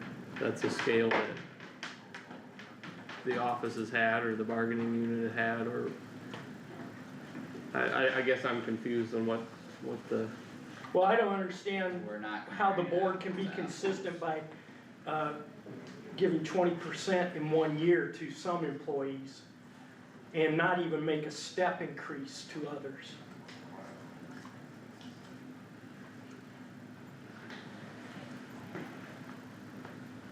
but that's your probationary time frame. I think the If you'd rather not have I a 2-year believe for the the road way department, the that, resolution is, and this was discussed, there's something said about the first 6 months as being probationary for a courthouse employee as well. sure, yeah. That's why I And go it's- 6 months to a and year. They'll be increased anywhere from 10, for scale 2, it's 7%, 6.7%, and scale 1, 12.5, scale 3, 11.5, 11.1. That's over 6 months, that's how much their increase is. Well, if you wanna make changes to the scale, I mean, I guess that's something we can work with you on. I mean, you're wanting the end number to be higher, it's kind of Yes. the goal here, yeah, Yes. okay. Well, that's But I different, also that's wanna different point than out, the 1 year versus 2 I years. also want you to look at the county engineer's office employees, Yep. which have been ignored. I wouldn't, Spent how many hours going over this already? But I just wanna point out the inconsistencies and how it's unfair. We spent hours going through it, but we don't But ever at the end of it, address it the stayed the same. inconsistency. And I told you at the end of the last budget session that they have not been treated fairly. We have not said anything. I am starting to say some things. so what do you mean you haven't said anything? I have not been critical of anything for the last 3 years, as far as wages and salary are concerned. I would And now disagree. I'm starting to publicly inform the board of inconsistencies and the need to start treating employees the same. I just wanna point out, last year I was very open about how I did feel like there was some unfairness there, and I have spoken out this year as well, that I feel like there continues to be an unfairness there. And, I think it's unfortunate. I think it's unfortunate, and If you sometimes I really feel truly you want to retain employees, you need to treat them similarly. At least be able to say that. And do you feel that the county engineer's office employees are treated the same, have been treated the same as, say, a person that has just been hired in the treasurer's office? A person that will be starting in the auditor's office, a person that will be starting in the recorder's office. Yes? I think the office is treated fairly. The engineer's office, even though you will not allow them to take steps. Does the board wanna revisit discussing salary increases for the engineer's office or redoing the scale for the officer of the road department? We've talked about this for 6-7 hours already, so does the board wanna revisit that? I'm open to revisit it. I Okay, think we. does the can I- board want, I mean, Can I just say something, please? I think we talk about it for 6 or 7 hours because I honestly feel like there are some that aren't willing to listen to it or take into consideration things. I do, I feel it's personal, and I don't think that should be in this room. I don't agree with that, but I also don't agree that these comparisons are apples to apples. You could look at a lot of things and put a percentage on them, but it doesn't make it a fair comparison. What do you need? okay, I'm not does the going- board want to revisit talking about this subject? We came to a conclusion, even if we're not all on the same page with it, but just do we wanna revisit talking about it? I just wanna know. I know where Amber stands, I know where Kyle stands.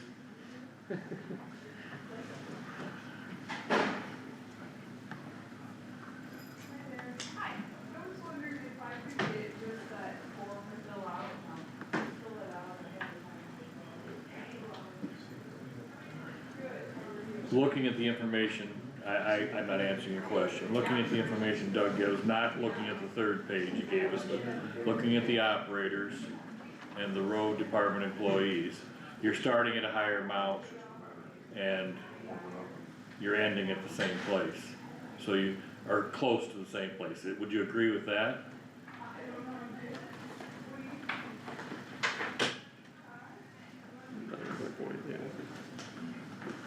I know. Well, there's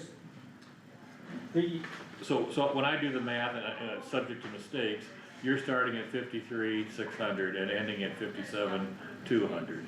So your steps in between are smaller than somebody that starts at 41,000 and ends at 56,000 or 57,000. So but if you look at the wage for a person on a 35-hour work week. yeah, okay, I'll tell you my opinion on that. If we're gonna keep comparing, if every time we meet about something, we're gonna talk about hours that people work, we're gonna put everybody on a 40-hour week. That's fine. Let's put it on the agenda and discuss that then. But It's been discussed there is if you're getting paid a wage, or if you're getting paid a salary, your wage is the number of hours you work I've heard that. divided by many the salary divided by the number of hours. It's a $1 per hour.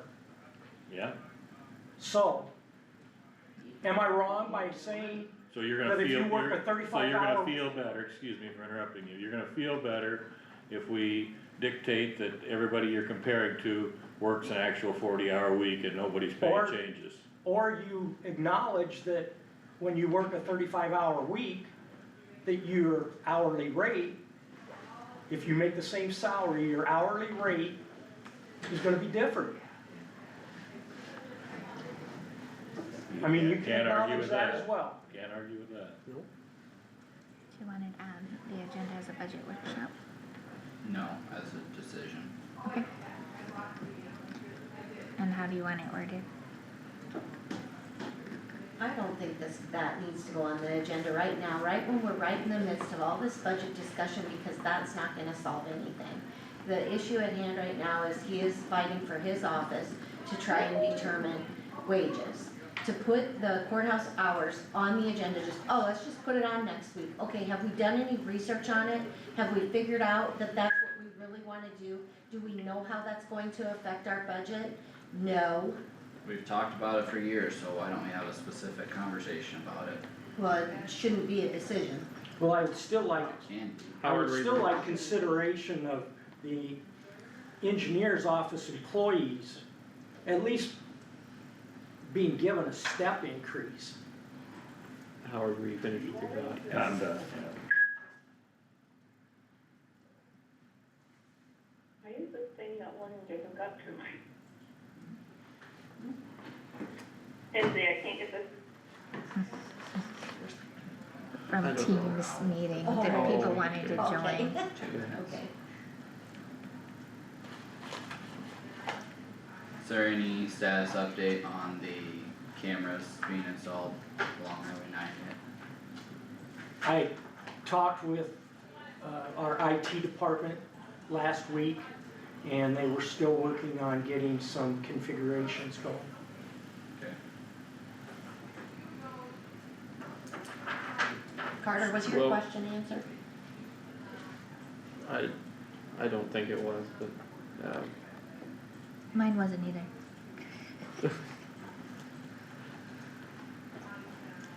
what I'll was your talk with you question? after the meeting. What do we want on the agenda, if Okay. anything? Okay.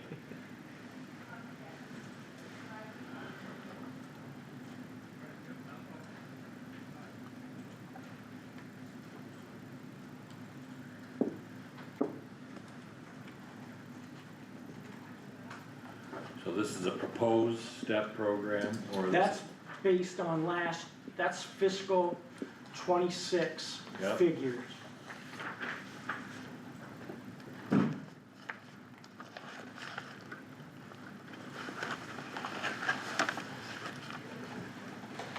This is not a policy or a thing you're doing now. The board will not allow it. We've talked about it with the budgeting. It was talked about, but it was not incorporated. There was 3 supervisors. My recollection is 3 supervisors did not want to use that table for anything. 2 were discussing some form.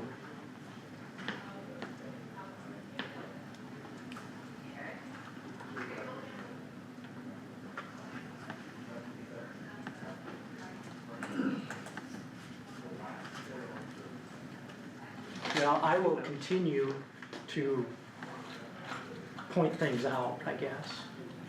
Like I say, for the last 3 years, our office is not, as far as I know, have not been vocal. And that may change. I think so.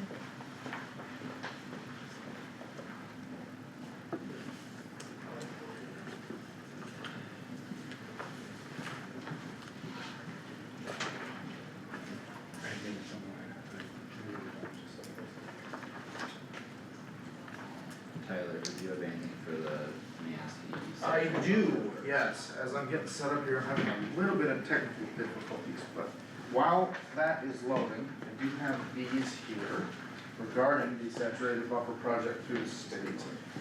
Those bids were taken, reviewed, tabulated, consulted with the state on that, and here seeking approval, knowing that the state is Going to pay for it. right, going to pay for it, and they're all right with the bids and the contractor.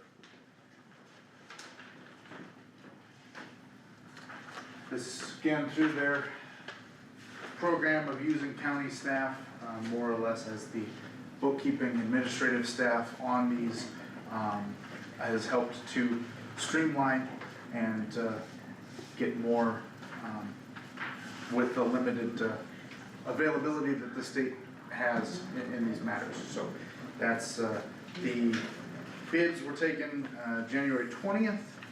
The engineer's estimate on the project was $136,000 approximately. Low bid was BNS Tile and Excavating LLC out of Lake City in the amount of $108,102.21. Again, the state was consulted about that number, about that contractor, and they have given approval, or Yeah. recommend approval of that. I see that in your letter, do you have an email or something with them that has approval, or is it phone or verbal? Not here, I don't. I do have that correspondence. It was between Brandon and, I apologize, it was between Brandon and the state. I can No. get you that information, but that had been, they had been contacted about that, so. Alright, well, Motion, yeah. Need a motion to approve the bid?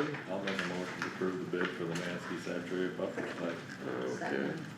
motion by Haas, second by Garmin. Discussion on the buffer site bid. If not, all in favor of approving, please say aye. Aye. Any opposed? Motion carried. Okay. Are we past 10? We are, okay. We're past 10, so we can, go to our informational meeting for DD 80, lots 10 and 70, if there's a motion to open that hearing. Motion by Garmin, second by Stecker. Any discussion? If not, roll call vote please. Wactor, Yes. Garmin, Yes. Stecker, Yes. Haas, Yes. Nath. Yes. Okay, Tyler, go ahead and present any information you have. Alright, yeah, just a moment.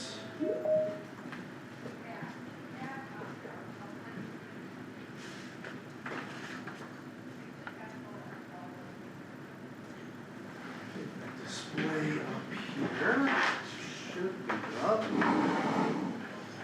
a moment.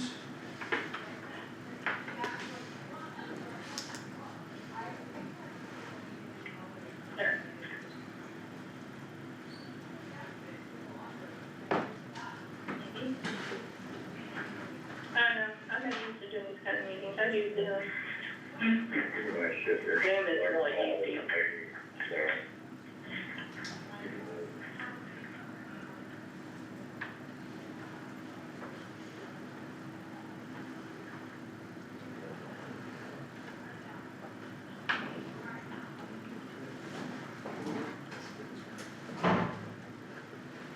A little slow this morning.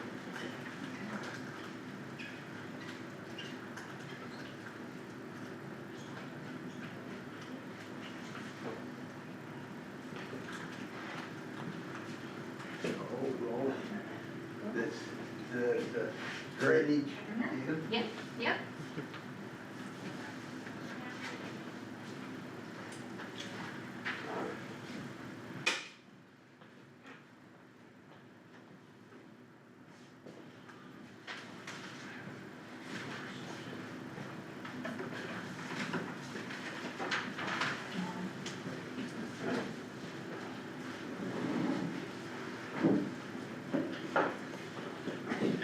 Apologize, things are loading very, very slowly.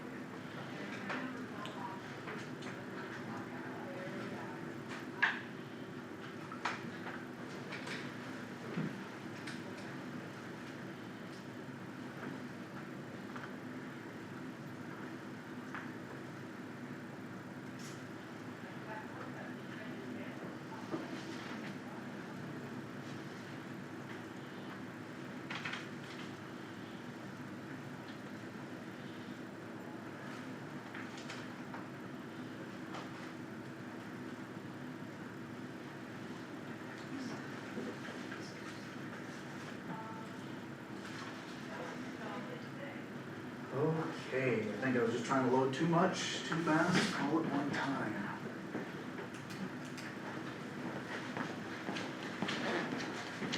Lights here. All right, perfect. Good morning all, my name's Tyler Conley, professional engineer with Bolton Mink here in town, and engineer assigned to the petition that was filed for the investigation on an improvement project on two lateral tile systems within Drainage District 80. They are separate and would be distinct projects, but they were petitioned for at the same time. They actually, the watersheds are right up next to one another. So in the interest of time and getting everybody together at one time, we had those two informational meetings here today. Informational meetings are a step above and beyond what the code actually requires for responses to petitions. And the reason that we're having one is because there's two types of drainage district projects. And while we're talking here, the two systems that we're talking about is the one here and here. The lateral 10 system is right here, draining to this open ditch there, and lateral 70 is right here, draining to the same open ditch that actually makes its way back around, draining to that point right there. So those, when we're talking about 10 and lateral 70, those are the systems. In drainage district projects, there are the two types. One is repairs, the other is improvements.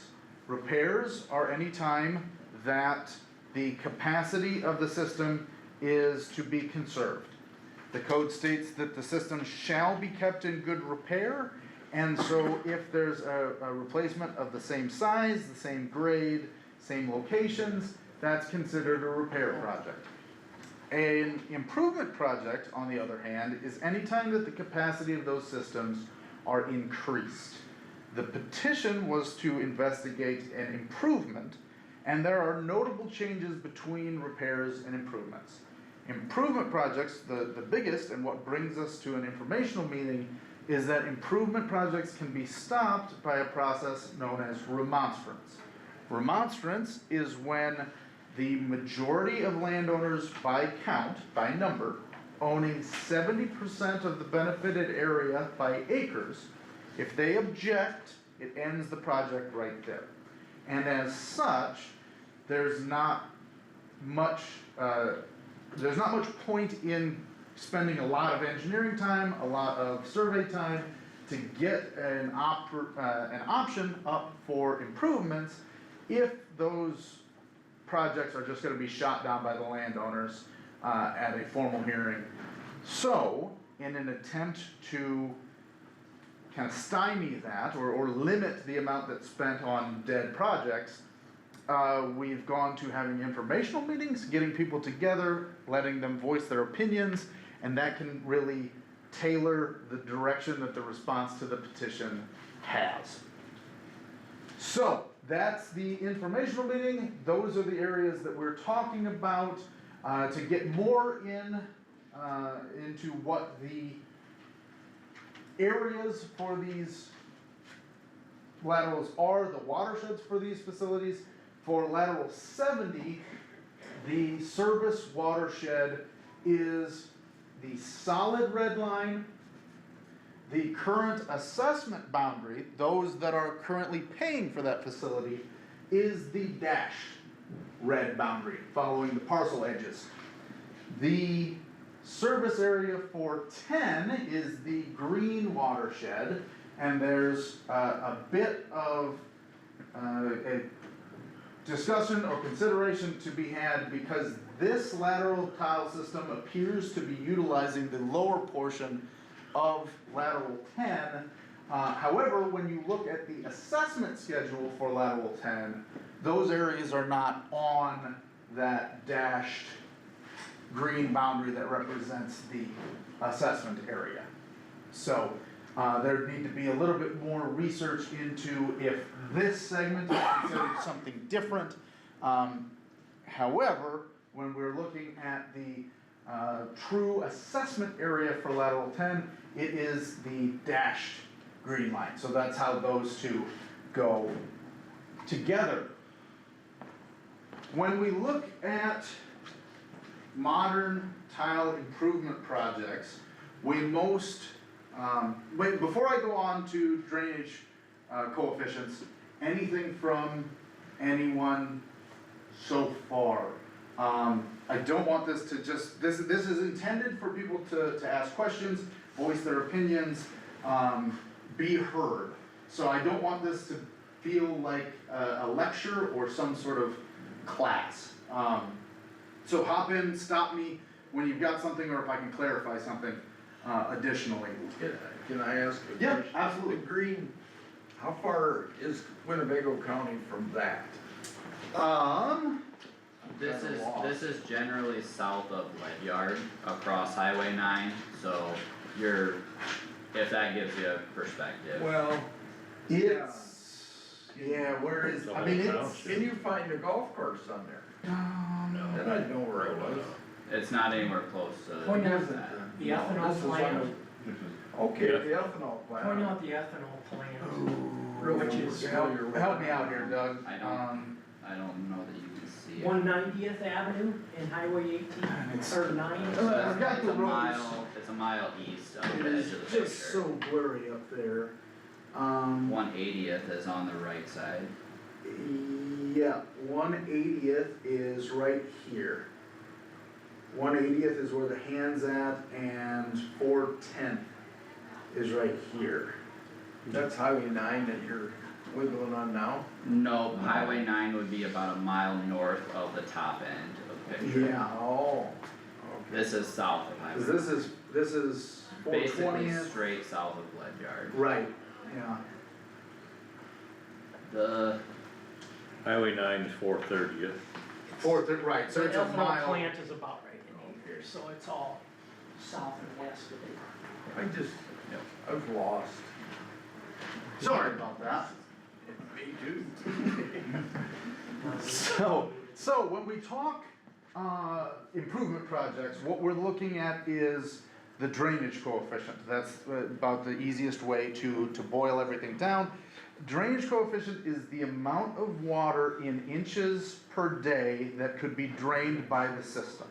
So if you got an inch of rain over the watershed, the drainage coefficient would be used to calculate how many days until that rain event was gone.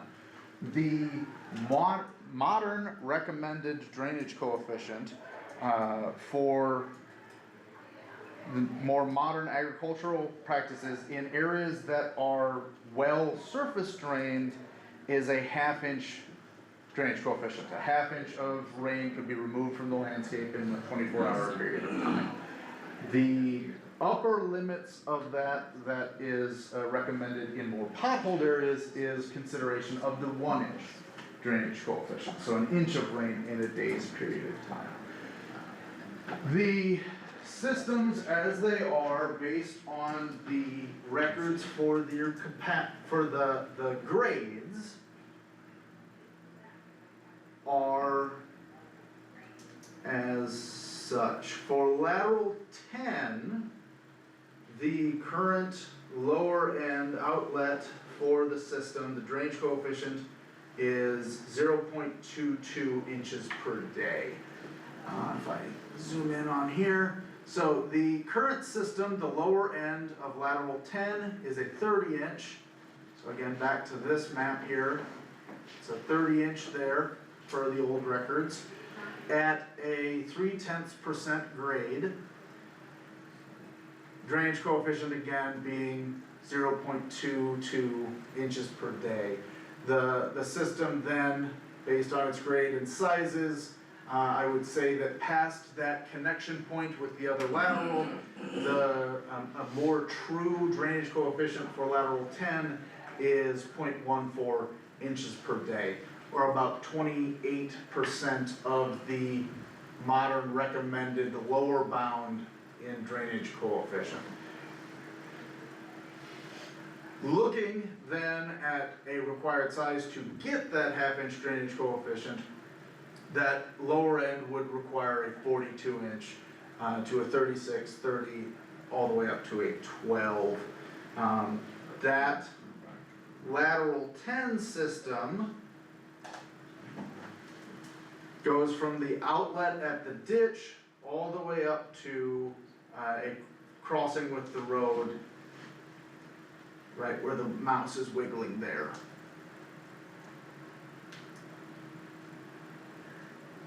Lateral 70 then, again, goes from the outlet with the ditch to the crossing of the road here.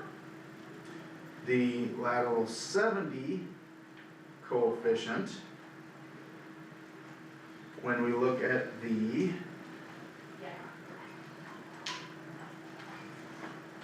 sizes, it is an 18-inch at the lower end, the lower, well, over a mile at the lower end, 5,700 feet is 18-inch. At less than 0.1% grade, the drainage coefficient is then 0.091 inches per day, or 18% of the recommended half-inch drainage coefficient. So, small drainage coefficients compared to more modern values. That is what the petition has been about and focusing on. Now I'll leave this zoomed in here just a little bit. With remonstrance, there are other issues or considerations with improvement projects that would need to be considered. One of the largest, one of the potentially most expensive, is that if there are any lands designated as wetlands or farmed wetlands, improvement projects have the potential of having the NRCS and FSA office consider those farmed wetlands as being converted and requiring mitigation. That information is not anything that the drainage district has access to because of privacy laws. There's no way of us getting that information, and mitigation of those acres to continue to farm wetlands that have been converted can be expensive. The last we've heard or seen was in the amount of $15,000 per acre. So those are not things to be taken lightly for that. So in the event that an improvement project is desired or to be considered, it is certainly recommended that landowners go get certified wetland determinations from the FSA office for the districts to know and consider, and for the landowners benefit themselves if there's going to be any sort of impacts there.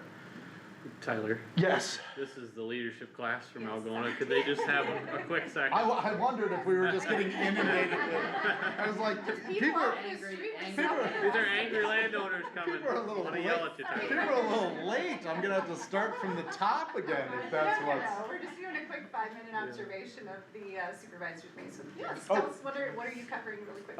Drainage districts, an improvement project here. We've Perfect. got landowners, drainage, of course, being very important to the county, working towards agricultural betterment and productivity wise. So that is what we're discussing. Do you have a? On that, for wetlands, we did that for ditch 80. Okay. And had that put on file. Is that still on file then, or do I have to do it Is again? there on file here? Yes. Okay, yeah, Presented to the board. okay, that, I'm sure that it's in the records on that. A So, copy of that is good enough if I just, if you, I've got a copy of that. that would be excellent, yep, Okay. that, yes, that would maybe just be the fastest, so. Not as a supervisor or a trustee, but as a farmer, I would encourage you to check again.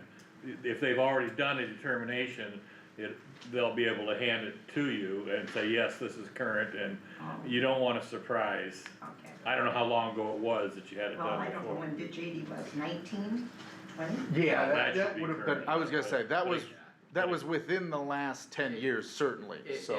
It wouldn't hurt to double check Doesn't hurt with to the look. NRCS Right. office, but if you double check with them, I would just bring a copy to us so that we could put it in the file for this specific project, and it would be a lot cleaner, Okay. so, yep, that'd be great. Are they still both in the same? Same building, yep. The other way.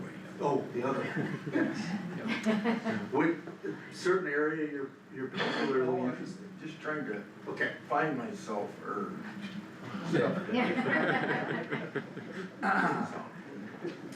And then, so we've touched on remonstrance and on, the wetland, determinations, Before, they gotta go, I was trying to catch you before. Oh, yes, I'm sorry. Did you have any questions for us, while you're in here?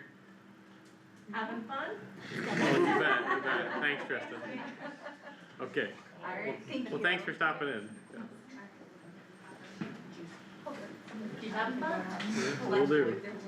So then, the other consideration is that in the event of an improvement project, the, code considers that the benefits of the system would have changed significantly enough to warrant the reclassification of benefits. So that is, the areas that are shown again in those dashed lines are the parcels paying for maintenance on those facilities. If an improvement happened based on different tile sizes, the parcels benefit differently from that project. They would pay on a new schedule that was devised at the end based on that improvement project. So those are the three things that differ, make repairs and improvements different. And the real, one of the big driving force for bringing everybody together to have the conversations about that improvement. I guess I should ask Timmy, has anyone had any comments or questions on the Teams meeting? Okay, thank you. I can't find it. Okay, neither. Could I get lateral 71 redone at the same time that you're doing 70? 70 does me no good because 71's got holes in it. Absolutely you can. That, at any time, additions, more, my recommendation to get that included would be to stop and file a petition with the auditor's office, just in a formal, so that it's a formal process. But absolutely, certainly that could be, attached as part of the answer to those petitions. And as a result, again, if we're looking at then another line, that would be analyzed for its required size, and then, the assessment for that project would go to just the areas that are being benefited by that. So, that's, So that question and that thought process and the discussion is exactly the purpose of the meeting today, so if there's more or less of a scope that people desire, we can look at that, so yeah, that's How great. soon does that petition need to be filed? I cannot sign it, I have to have my son sign it, and he's gone right now. I don't know that there's any specific timeline right now because we haven't gone to the official public hearing yet. But I would say relatively as soon as possible would be best. Could we, get a copy of a petition and then take it home, he signs it, we mail it back down or fax it down? Yep, we could definitely help. and even just with the input here, no formal decisions can be made on any of this today, but we know your intent. I know your intent, I can start to tailor that in. With these projects, of course, let's see if I'm able to load some additional things here, on potential pricing. what we had been seeing for improvement projects is, let's see, and actually it is gonna let me load some things. The average cost per acre that we've been seeing, on a more, I'd say on the higher end was, I'd say $1,200 to $1,300 per acre on a cost per acre, and that's when you're looking at a pretty conservative estimate across the board. We've been getting bids recently on jobs that have seen decreases in that average cost per acre, but it's always, taking things to bid is really the only way of knowing the actual values. With that being said, an average cost per acre is not always the best way of looking at the potential landowner costs, because everyone's benefit is different, and those that are at the upper end that use more of the facilities, that need a longer stretch of facilities, benefit more, and they stand to pay more, sometimes, or pretty regularly, to the amount of 2.5 times what that average cost per acre is. So we have seen there be between 2,200 and 2,400. Those costs per acre, 10-year payout, or? So the code allows for no fewer than 10, no more than 20-year paybacks. On a larger improvement project like this, my recommendation, and what the trustees on these districts have been most reliably going with, is the 20-year. Because the costs on something like this would be significant. Tough on the tenants. Yeah.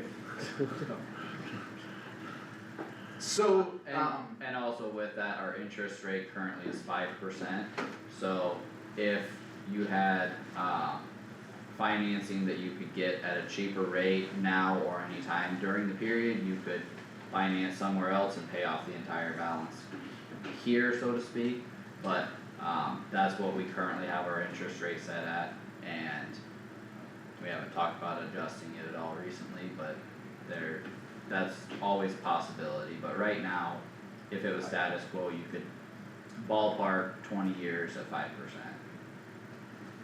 were you able to find your, I know that what was the name on that? Maybe I could help. Oh, looking at Rodman. So you guys would be, right there. I found some up there, yeah, right there. I assume over 40s? Yes. Yeah. Yep, those are 40-acre tracts. So looking at, and this is a conservative estimate. I would expect any actual bid to be lower than this.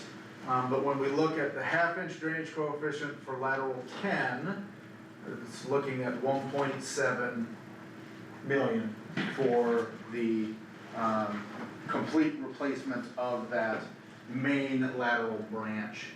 So from the outlet all the way up across the road.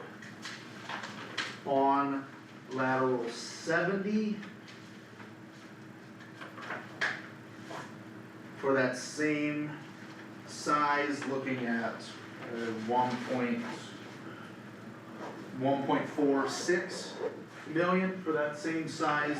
That would take lateral 70 at the lower end to a 36 inch. That would replace that lower 5,700 feet, 36 inch, and then on down the line, smallest becoming a 21 at the very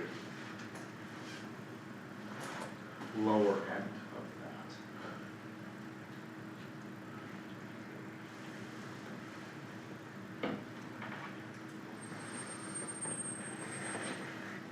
while I take a second just to, there's a lot in this process, so I'm trying to think if I've missed anything. Any questions or comments from anyone at this point? Anything from the trustees? These again, just to be clear, because they are separate facilities, they would be separate decisions, they'd be separate bid out projects.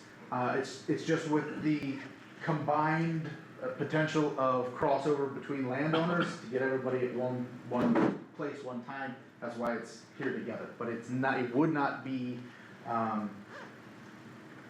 joined in any way, or one requiring the other.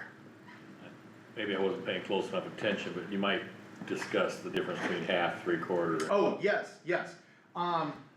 There's been, in more recent years, an effort to look at comparisons if and when projects go to bid, and that is to look at the half, three-quarter, and 1-inch drainage coefficients. We're able and have been going to bid with different options, both for the size of tile to get a comparison in those pricing, as well as looking at different material types. Routinely, it's between reinforced concrete pipe that has a steel reinforcing in it, or a dual wall black plastic pipe, HDPE pipe, that is a more flexible pipe, but it's routinely been coming in less expensive than the concrete because it's lighter. There are pluses and minuses to both of those material types. So we've been looking at those different options. More and more districts are gravitating towards, or at least wanting to know, the values for the three-quarter and the 1-inch drainage coefficients. The size comparisons, when we look at those different size options, so for the half-inch on lateral 10, the largest size would be a 42-inch. On the three-quarter, it's a 48-inch, and the 1-inch goes to a 54-inch on the largest size. Lateral 70 is a 36 at the lower end for the half-inch, 42 for the three-quarter, and 48 for the 1-inch option. So I guess just a simple comparison that everybody could think about, like lateral 70, for example, that lower end drainage coefficient per day is just under 1/10 of an inch per day. So if you have a 1-inch drain, it's gonna take 10 days to go away. With a half-inch, it would take 2 days. With a 1-inch, it'd be gone in 1 day, theoretically. So just to kind of put that in perspective, that's what your drainage coefficient really boils down to, is how fast is that water going to be able to be moved. The comparison between the cement and the plastic. Yep. Does any of these areas have trouble with the cement eating away ground, the acid in the ground or whatever you wanna call it? I have not I mean, they probably all last longer than I'm gonna live. I have not seen that be a problem. Okay. Even on some of the older concrete lines that aren't reinforced, that we've examined and televised, they have held up surprisingly well. I've done some digging in Winnebago County, and east of Woden, cement gets pretty crumbly after 50 years, which I guess he might see it. That I've seen, where it right, just falls apart. that has not been my experience,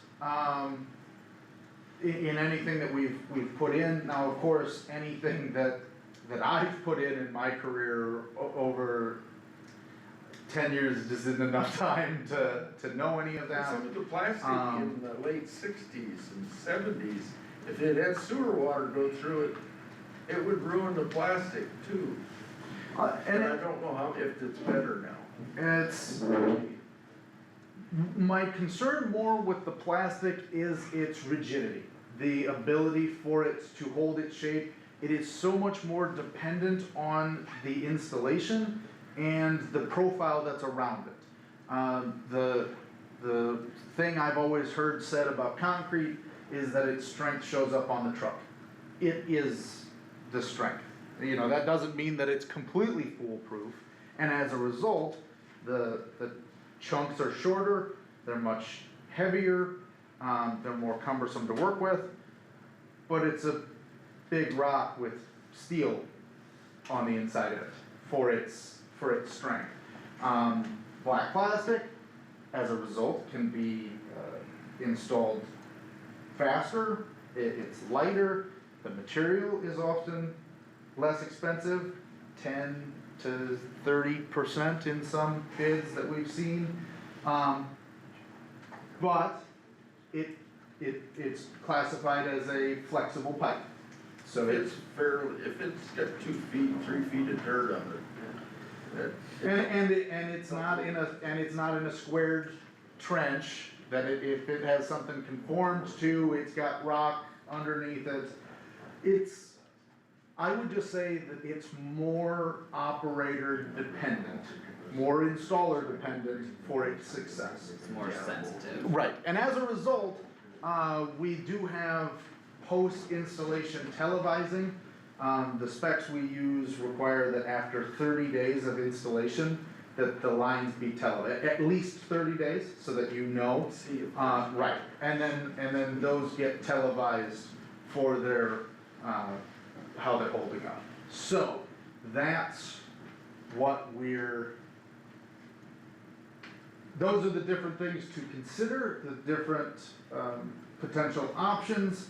There are also the ability to do portions. Really, the opportunities are limitless, as long as the work, my recommendation is always, your outlet needs an outlet. These pipes, these systems have adequate outlets at the open ditch, that's why they're able to be being done. I would never recommend that you try to do bits and pieces that don't all have one collective through line to an outlet. Maybe common sense on that, but just a thing worth bringing up and saying. So,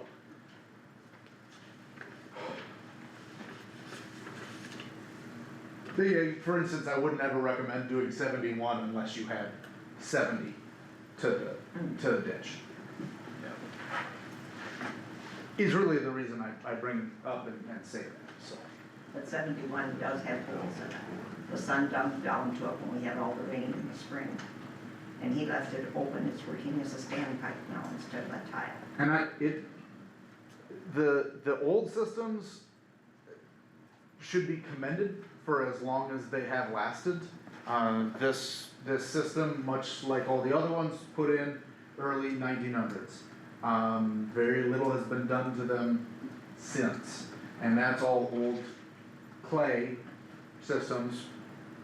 I would imagine, maybe some of them have been upgraded a little bit to portions to concrete, but they're just getting to the end of their usable lives, and as a result, we're starting to see differences in weather patterns, we're starting to see differences in farming practices, and if the intent is to do a major, long-lasting either repair or improvement to these, the thought is that because there isn't going to be another likely attempt at doing a major project in the next 150 years, that the districts are starting to consider larger size tile, larger projects. With that being said, it's not my system, it's the landowner's systems. Right, and it's not the board's either. The board acts as the trustees by default, by essentially code appointment. They're tasked with doing what's in the best interest of the districts, but boy, does it help when they have input from the landowners of who own, operate, and ultimately pay for those systems. Which is another big reason we are doing informational meetings like this. Another thing on the capacity side, as Tyler was talking about, thought of it, Iowa State's recommendations for good agricultural, or for areas with good surface drainage, they recommend a 1/2 inch of subsurface drainage. With areas of poor surface drainage, they recommend even more, up to an inch. So that's one of the things that I think makes a differentiating factor on the size projects districts are looking for, especially in the northern part of the county. Typically, we don't have the surface drainage near as much as other areas of the county or state may have. So, when you're in an area that's generally ponded, most of your water needs to go through the tile, which is why some of those higher capacities have been desired. Anything else on that I missed? I tried to cover. Yeah, no, that's good, thank you for the input.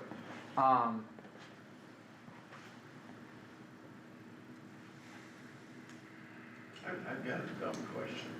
Fire. No such thing, fire away. Open ditch, is there any So- of this could be open ditch, So- draining better or cheaper? So there's, when you get, Only through your farm. I was gonna say, when you get talking about those sizes, it's right about the 48-inch tipping point where open ditch becomes less expensive from a monetary standpoint. What my experience with them has been is the popularity decrease doesn't often outweigh the monetary gains that you make, because, you know, you do the best you can to stay straight along lines, but when you're looking at that, road crossings have to be bigger, you're severing ground, you're acquiring additional right of way. The maintenance on ditches is more of a, you've gotta spray them, you've gotta make sure grass gets established, you gotta keep the trees off of them. You gotta keep beavers out, it's more of a, what I would classify as a constant maintenance facility, as opposed to the tiles that. They used to dig them, you know, they'd follow the old bull ditches and stuff, and, yeah, with today's equipment, you can go down the side of a road. And that's, and then, and then you get into, I was gonna say, then you get into issues with how they impact the roads, and it's just. Well, I realize there's issues. Yes, there are issues with them, you do see a cost savings. So far, it's A recent comparison we had was just north of Bancroft. It would take a 60-inch tile to get a 1/2 inch drainage coefficient, and the question was asked about open ditch there, and it was not received very well by the district. And so at that point, I mean, Tyler talked maybe numbers wise 48 might be the tipping point, but we even had a 60-inch size that would have been required, and the landowners definitely wanted the tile over the ditch. So there's a lot of aspects that go into that, and Well, the open ditch looks bad.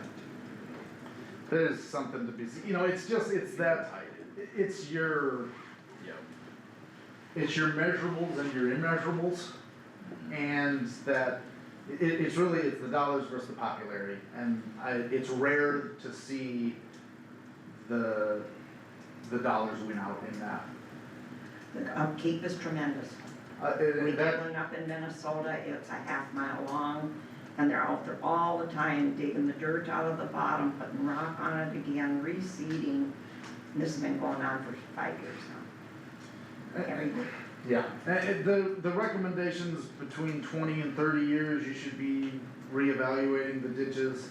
A lot of them don't see that level of maintenance because then it just becomes, but they're themselves not free of additional expenses as it goes. Whereas with the tile, it's not, I hesitate to just say that it's a set it and forget it sort of situation, but it is certainly more obscured, and as a result, a bit more protected.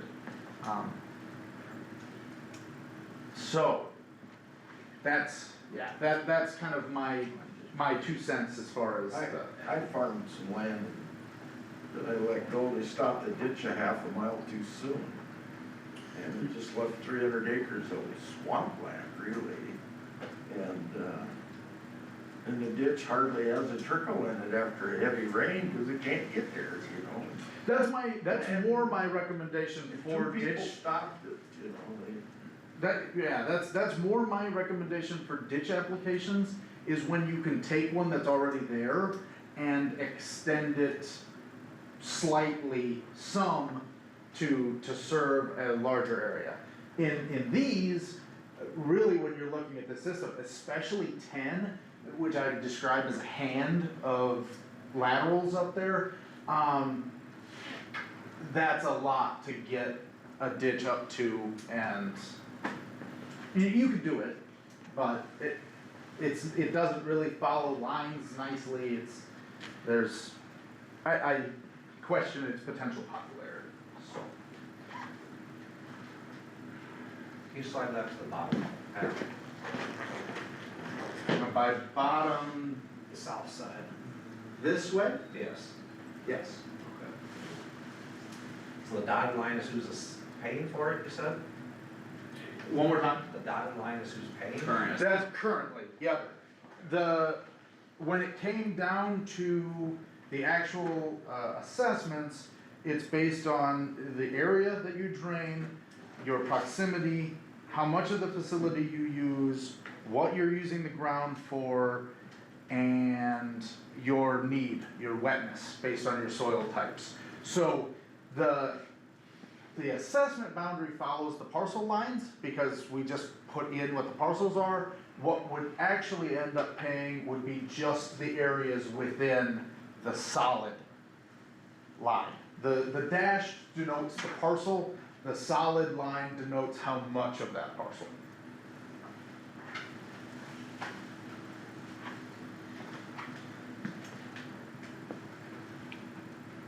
Yeah, Tammy, did someone on?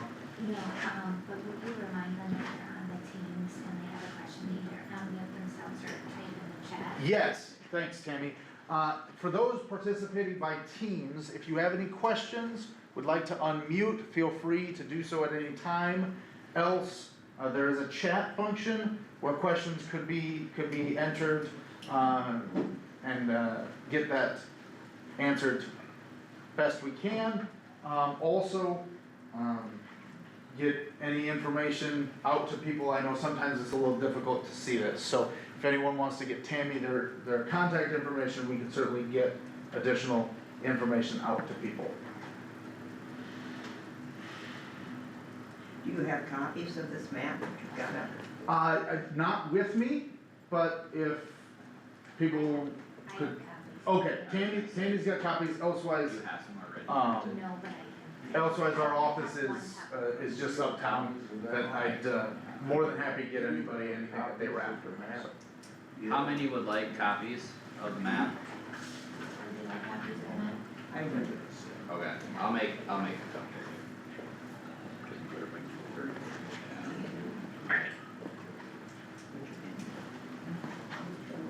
We're on the phone, listening. My name's Tim Hanson, I was looking for those maps sent to me. Do I need to call in later and give them my address? If you wanna give it to me now, I can write it down. Tim Hanson, Hanson, 474 Northwest 85th Street. That's Trenton, Missouri, Do you have a, 64688. sorry. Okay. Tim, do you have an email address I can send it to? Yes, it's farmkid grm@gmail.com. So rkidgrm@gmail.com. Farm kids, plural, grm@gmail.com. Okay. I will send that to you. I appreciate that, thank you. Sure.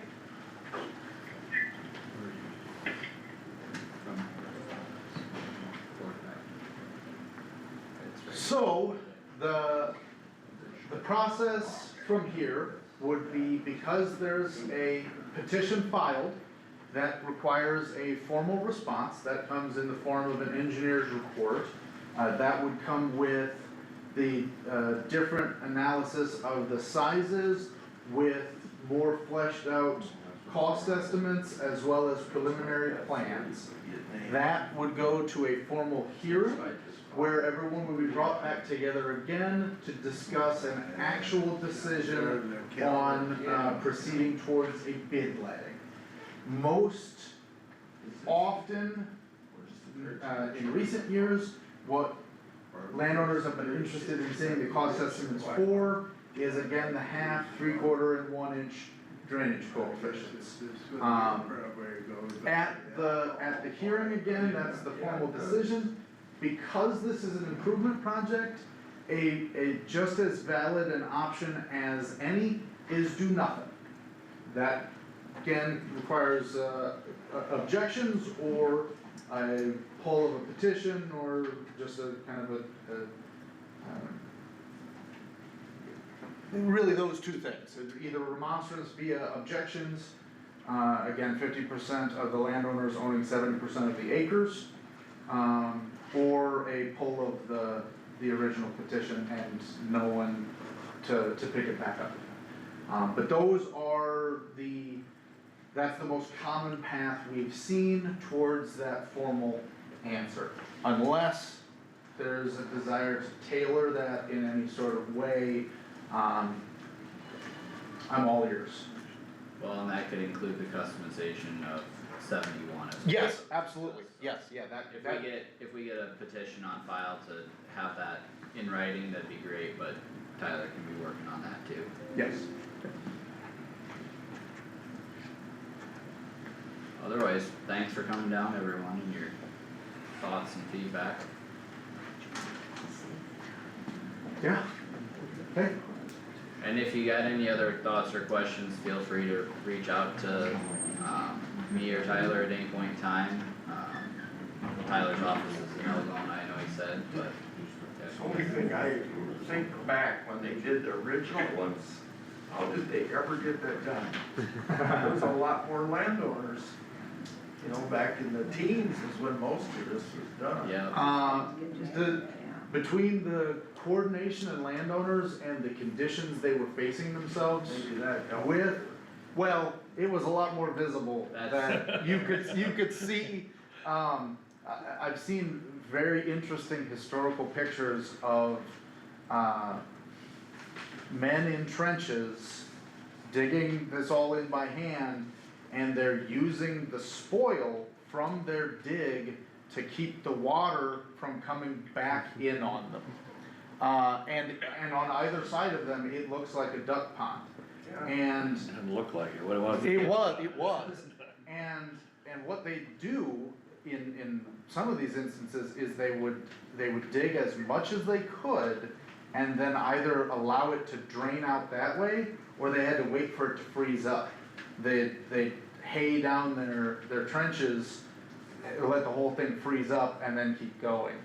See, where there's just a hole in the ground, they just gotta move the hole. Right, yeah. More than one old whiskey bottle's been found in the trenches when we go back through and look at these, because that's, how'd they get it done, that'd be a big portion of my answer. Worse than any later ones, there's some in there now. That hurts, So, some of that work.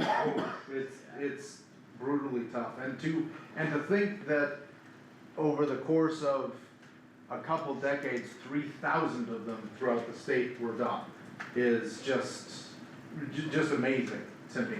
So, yeah, I have a great respect, quite passionate about these systems and about the work. So, just as an aside there, so.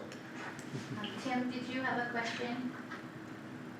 Yeah, I did, on the lateral 70, is that in need of repairs, or just wanting to be larger and improved upon?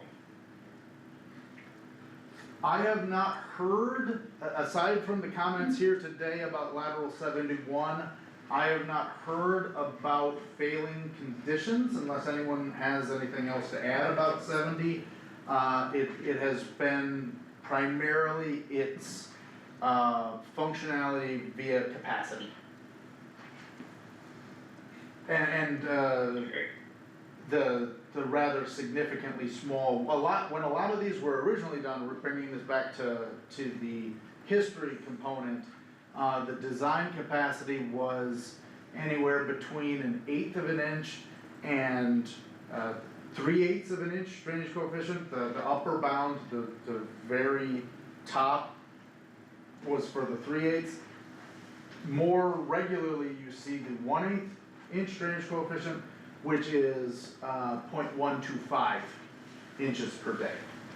And that was really just to get the ground habitable. Lateral 70 is less, I think about half of that. That's calculating off of ideal conditions as well, not something that's seen 100 years worth of usable life. So that's. Any dirt or anything Any else? dirt, disjointments, any sort of cracks or sumps in the line, all just decrease that capacity further. And then look at all the extra, there are tens of thousands of feet of tile have been added to all of those. Yeah. All over. And that's where those systems that good money has been spent on won't function to their expected capacity if you don't have an outlet that can carry the water. So, you've gotta have that, functionality of a transfer in between your private system to get to a ditch and then eventually to a river. And you gotta have to have all of those segments working together to get your private systems to actually function the way you would like them to. So, with that. Another question. Oh, yeah, go ahead. On lateral 70, how many laterals would be involved in paying for that?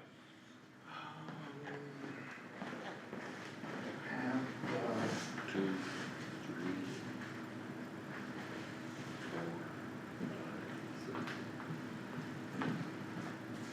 I'll leave you. I'm counting 5 or 6 at least. Yes. 10 at the most, I think, is the division that I'm looking at. Less, Okay. like Kyle said, 7 at the most, maybe. Yeah, probably 7. Couple that I didn't count. When, you plan on having this hearing? We need to get the report finalized. Again, the amount that's been done has been limited to get to this informational meeting, to move forward. I would expect that I could file that, I will just go ahead and say, file it in early April. The reason I would do it then is because once the report's filed, there has to be a 40-day notice period, a wait from, the hearing can be no closer than 40 days to when the report was filed, and notices go out 20 days prior to the hearing. So, to avoid as much of planting, I know not to call people back in when that's going on. So, my intent would be sometime after planting this year to have that hearing. Potentially mid-May. Yes, yeah. We're talking about 27 construction then? Likely, either winter of 26, spring of 27.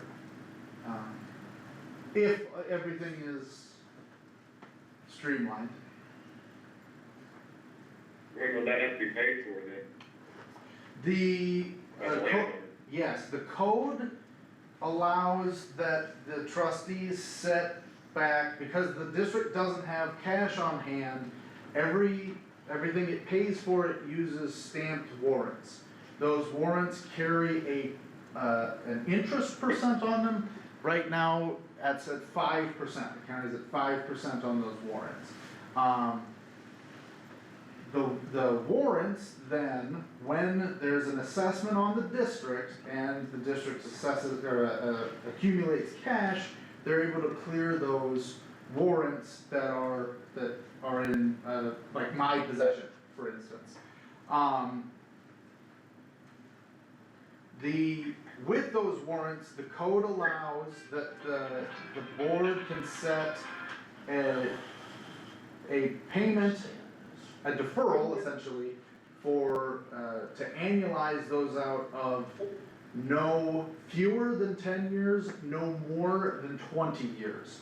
On a project of this magnitude, it would be my recommendation, and I think the board's intent to set that at 20 years.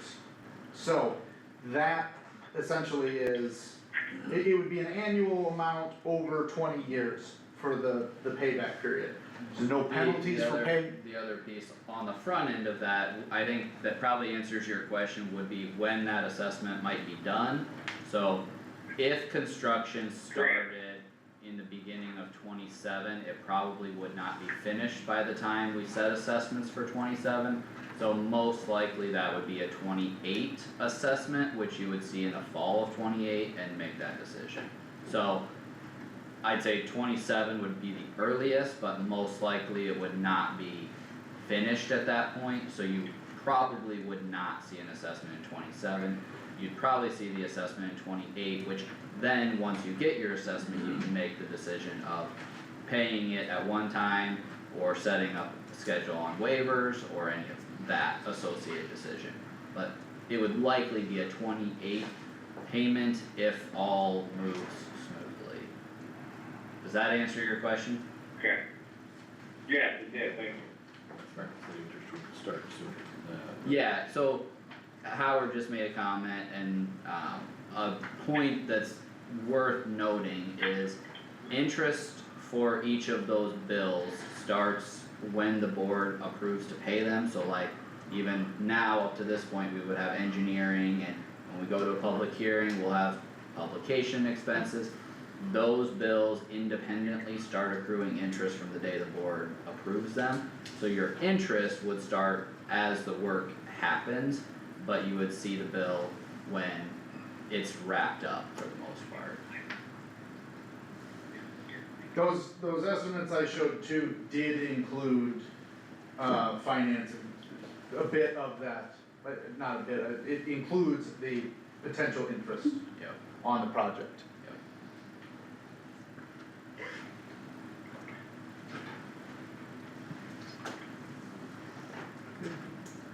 Okay? Well, if no further, yeah.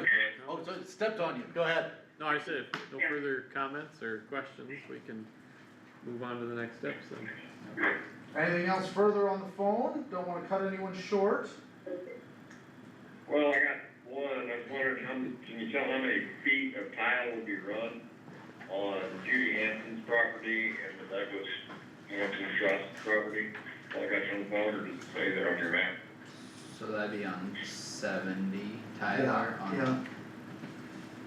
it looks like a half mile. I would guess between a half and 3/4 of a mile. Okay.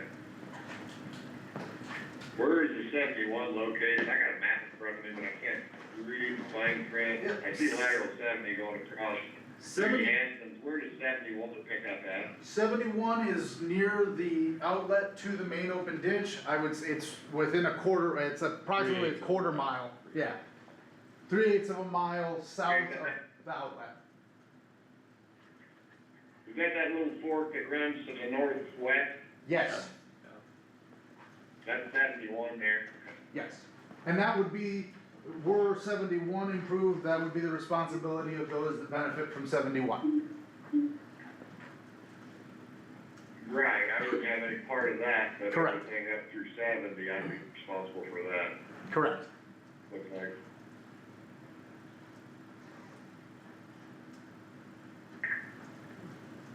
Okay.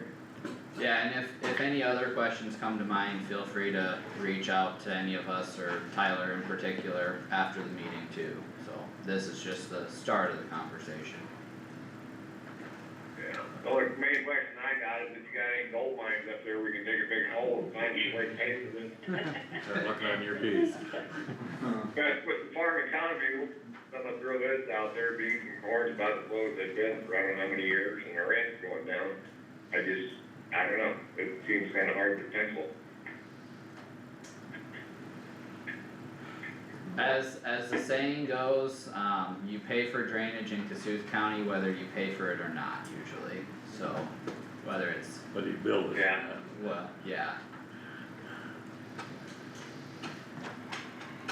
And that's ultimately something that my answer to the petition is what would be needed and the potential costs associated with it.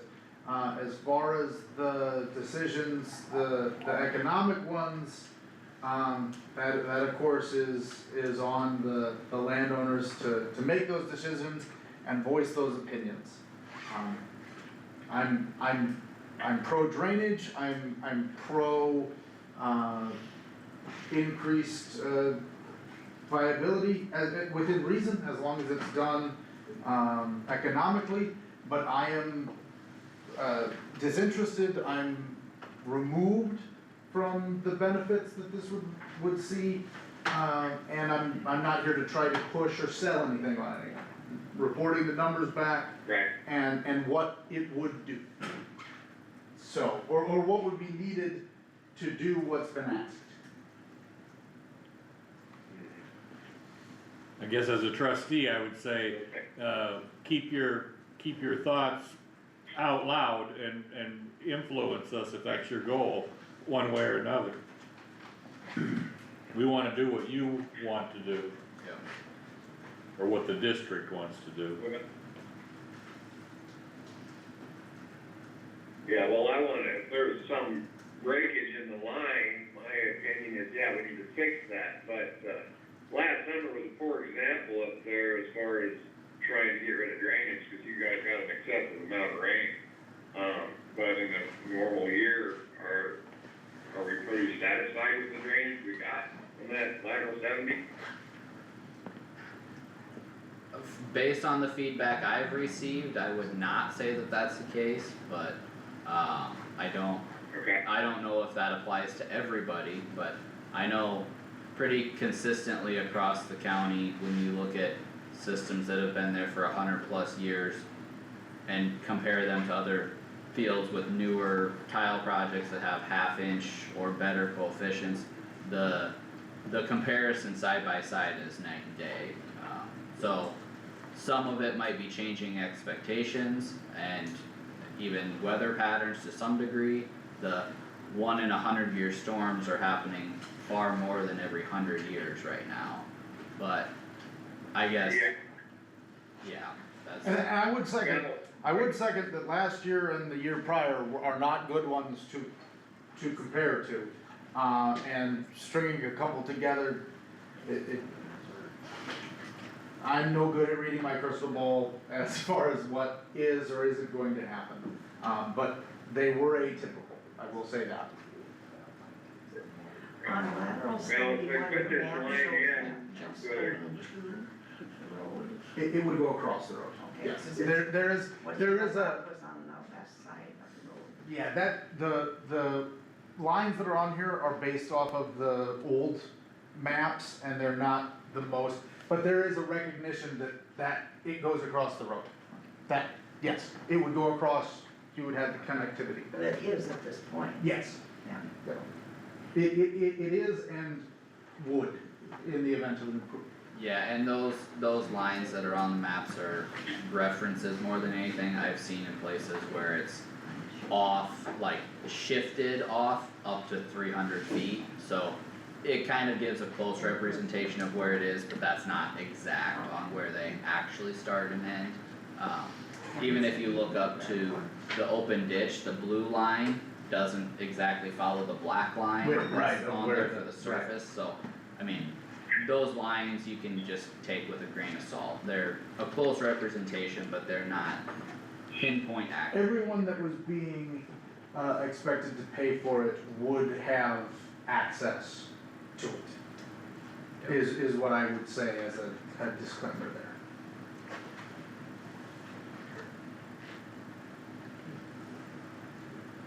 Well, I think maybe if there was one more thing from the phone,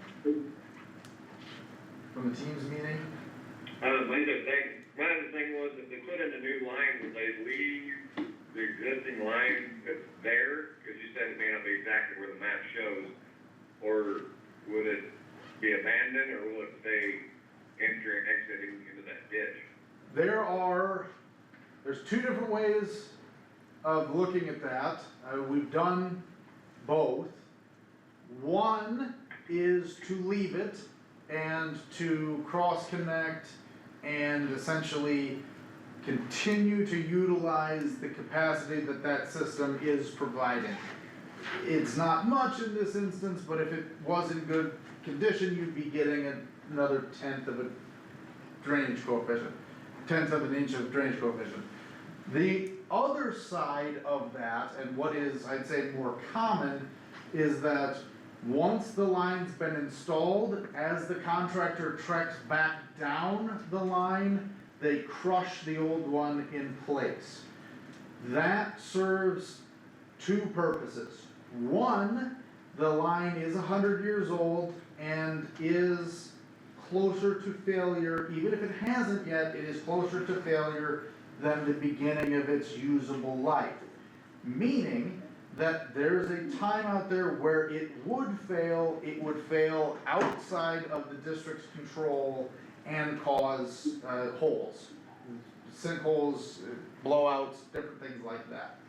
And if it's still being considered a district facility, and that would need to be repaired, and you're looking at additional expenses. If it's not, it falls then on the landowners to get those areas filled back in. And if you've got a portion of that tile that's still full of water and you've crushed and filled in a hole, then you've got different issues that come along with that. Second reason for potentially crushing those lines is that when we do these, the attempt is to build the new one on one side of the old line, because then you intersect everything that's coming in from one side. And when you go back and crush the old line, you find the connections that are coming in from the other side of the district. And it makes it easier to bring the private tiles, the district facilities, across that old trench into the new one, because you found them when you did that exploratory crushing. And we don't want to, as a result of this, short anyone of the capacity that they have paid for. So that's, my recommendation would be to crush it unless there was an overwhelming amount of support for saving it. But as you put the new line in, what we put on privately on our land, you would attach it to the new line. Absolutely. Yes, it would not be, as it went, and then the purpose, the new line would be put in deeper than the original one. One, for protection, two, because it inherently has to be because it's bigger, and then as a result of that, we certainly lance all of the lines as we go through, and they get connected as soon as that next sticks in and you can get it in and out. So yes, those connections all get made. And as a part to this, for the classifications, another thing related to the private systems is that when it goes becomes time to analyze the use of the system, it is assumed that everyone is utilizing the outlet afforded to them at the rate it was afforded to them. Essentially meaning if it provides a half-inch drainage coefficient, the district assumes that you will use it at a half-inch drainage coefficient rate with the additional tilings that you have provided. That ensures that when additional tiling is done, the assessments remain valid. So we don't change it every time somebody goes and pattern tiles.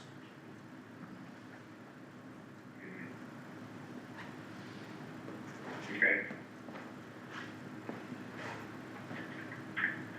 All right, well, I've gotten pretty good direction here, decent heading, and, we'll proceed and get some more refined estimates as such. Yeah, thank you everyone for coming down and participating.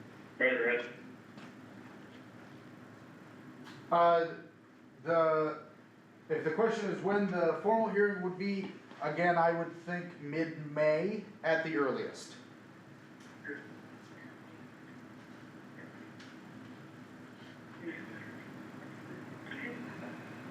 Alright, well, I'll make a motion to close our informational meeting here. Okay, motion by Stecker to close the informational meeting. I'll second. We did open it, yep, second by Hawes. Any discussion? If not, roll call vote please, Tammy's over there. Yes, okay, Wactor, Yes. Garmin, Yes. Stecker, Yes. Haas, Yes. Nat. Yes. Meeting is closed, do you need any action from us Nope, at all? Okay, not only do I not need it, I couldn't take it if I wanted alright, to. that's fine, I just had it on my agenda here. Thank you very much. Yep. Thank you, Tyler. Thank you all. Yep. What time is it? You wanna take a quick break? Yeah. Yeah. Please.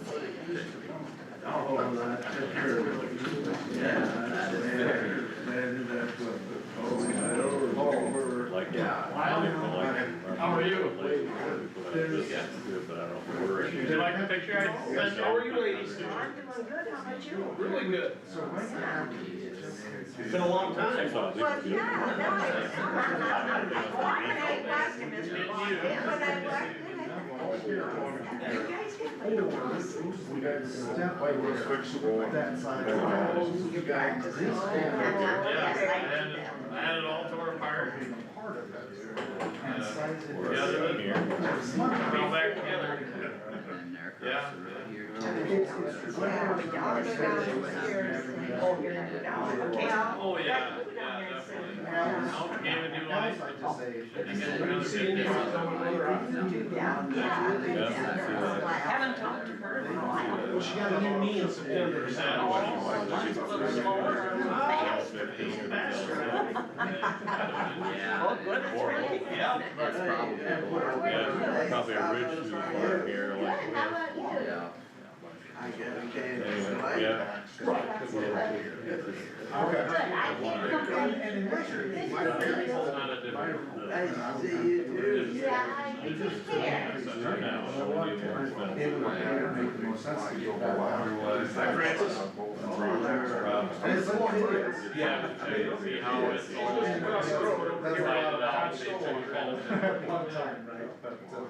Do you have any? Well, how's your last one? That was real good, small, 1,500. That's a lot. I'm trying not to. I have the because it's not mine. What, then she was at the Ledger chicken night. Oh, yeah. There's an order and pretty busy that day. Yeah. This hasn't just.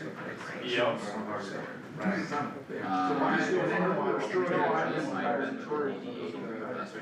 My last crop is 16. Okay. Yeah. And then it took a couple of years to drop. I'm kind of finished out. And then I'll go back to work at 8. I was up there He was in We a had the- horse and what. Yeah, it was pretty, is he all healed up for that? Yeah, amazing. Yeah. Boy, Ryan's Well, been I- fantastic. See how deep I- you are down that. I think their interest is having it But I mean, not still. because that lake was, that's what's, The whole district. that's what's brought us, I know. that's what's brought us. Depends how they have all that scheduled up and what parties. Yeah, Another party, so.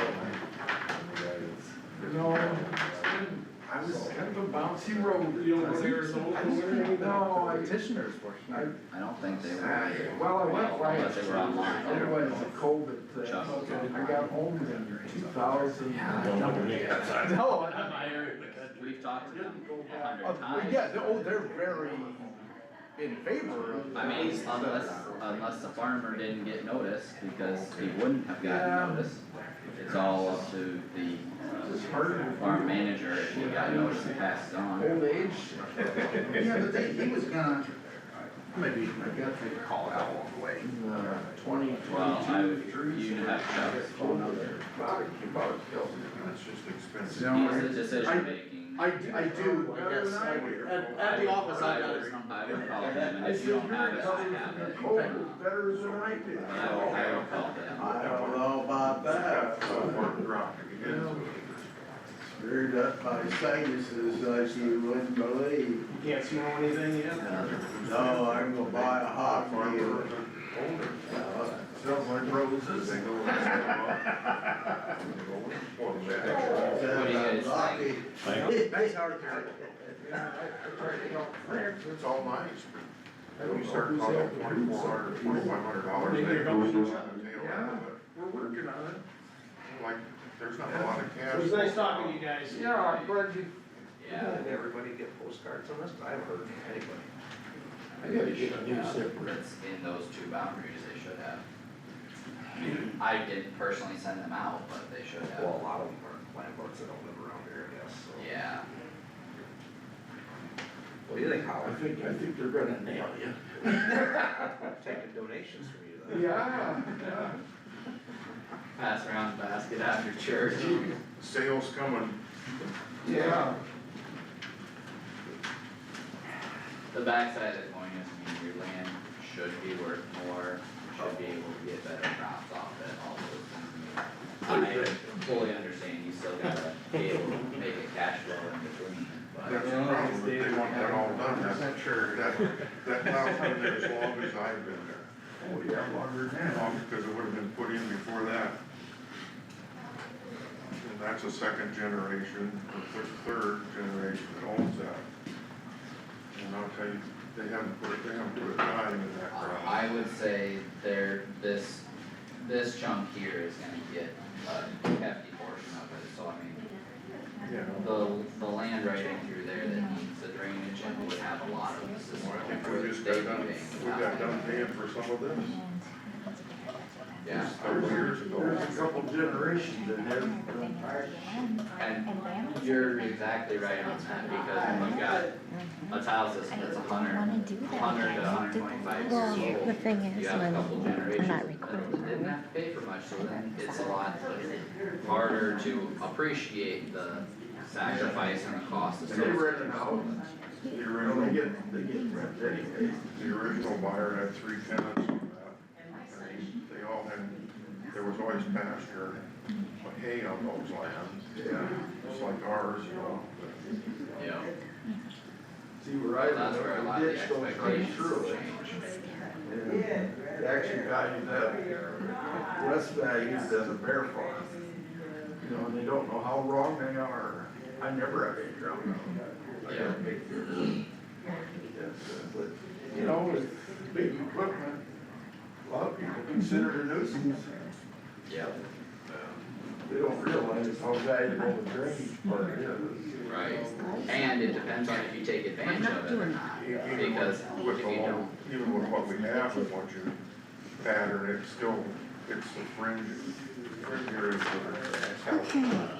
It's considered 150 feet, not, that you're not sinking in. Well, and like lat 70, I mean, if you look at a 1/10 of an inch coefficient, when we get a 5-inch rain, you're gonna be spending 2 months to get rid of it, there's just no way about it. With this, we've got a couple 4 inches the last 2 years. Yep. And then they wonder why there's a 100 and some acres out of 900 gone. And that's ideal situation, so you're gonna say, okay, it's gonna take 2 months to get rid of it under best case scenarios, and it just doesn't work. You start drowning out in big ponds right away, and And what I it just found stays. out, I rent some of them wetter farms cheap. Well, if you had a couple dry years, cheap went out the window, and neighbors started trying to raise the rent, trying to get it, you know, and I like it. Well, we've let several farms go. And did they get their ass burned in the last 2 years? And, Well, I think most of those farms they were all share rent until 2 years ago. Yeah, I mean, even, I'd even go back to 18 and 19, both of those years I had over 20% of my farm trotted out, so back to back, that was not fun. Collected a lot of federal crap. So do they take into consideration how much can the river actually handle when they do these? To some extent, yes, but at the same token, your open ditch is usually gonna be your next thing where your capacity's gonna go, and unless you're at the bottom end of the open ditch, your capacity's probably gonna be based on what the ditch will take. And open ditches capacities are open-ended because the water level can go up as high as it goes, and if you got a ditch that's 10 feet deep. Fill another farm up, that's what it'll do. Yeah, I take a leak in my ditch and it ends up on a bad year down a bird. yeah, you're probably not gonna see immediate impacts of capacity restrictions unless you're within 2 miles of the actual river, I would say. Because by the time you get your slope attached to it, keep backing that up, your water level just sitting flat, it's gonna be faster. Yep, yeah. So, thanks for coming down, see you guys later. No, I'm going drinking, I don't, of course I don't have wine. Too busy. So how you doing? Yeah.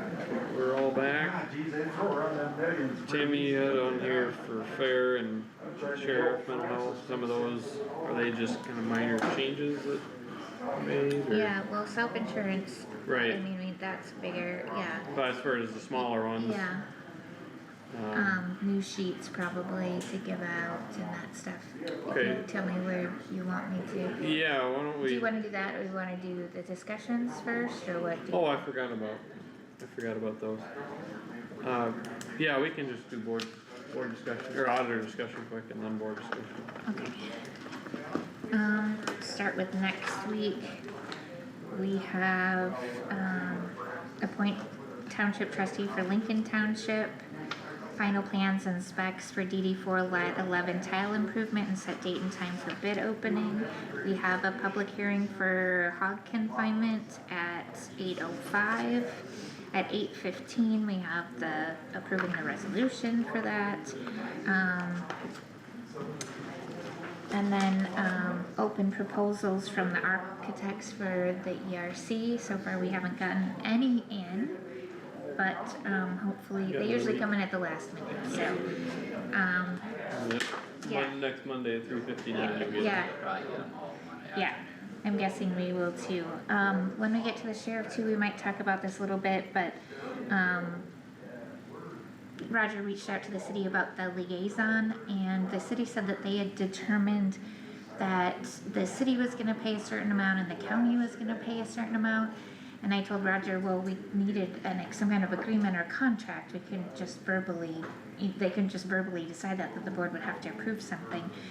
He hadn't heard anything back, and I saw that he did send another email this morning to them asking if there's some kind of agreement, so, I think there's numbers, but nothing approved. Yeah, I can't remember off the top of my head, hold on, let me see. Oh, I think actually it's, might be in, hold on a second.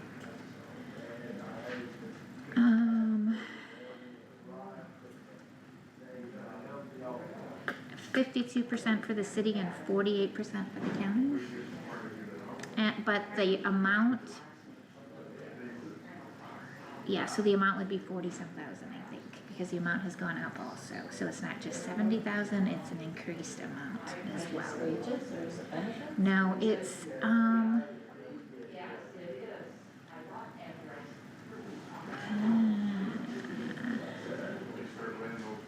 let me look, he told me to.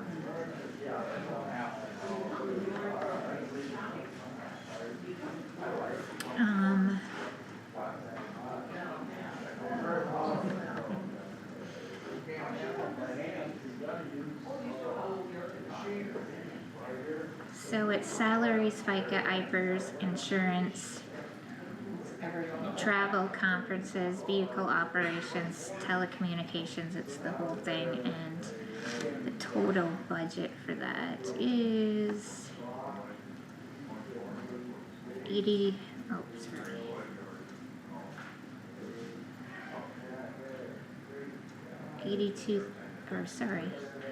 $92,347. $347? Yes.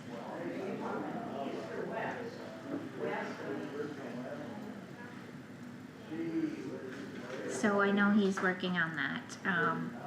I did tell him that the board would need something in writing to look at before they would approve anything, so if you get any questions, I did say that.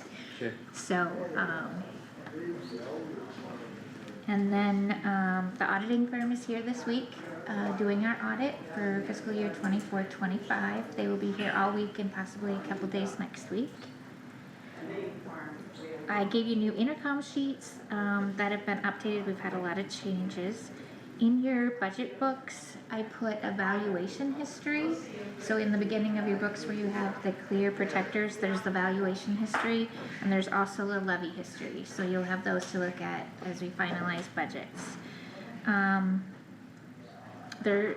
also printed off a county by county comparison rate for 24-25 and 25-26.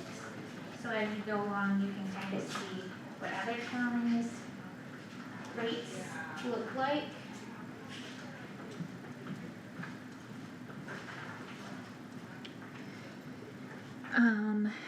Let's see, and then the handbook. So Roger brought up that the deputies were concerned about the wording in the county handbook.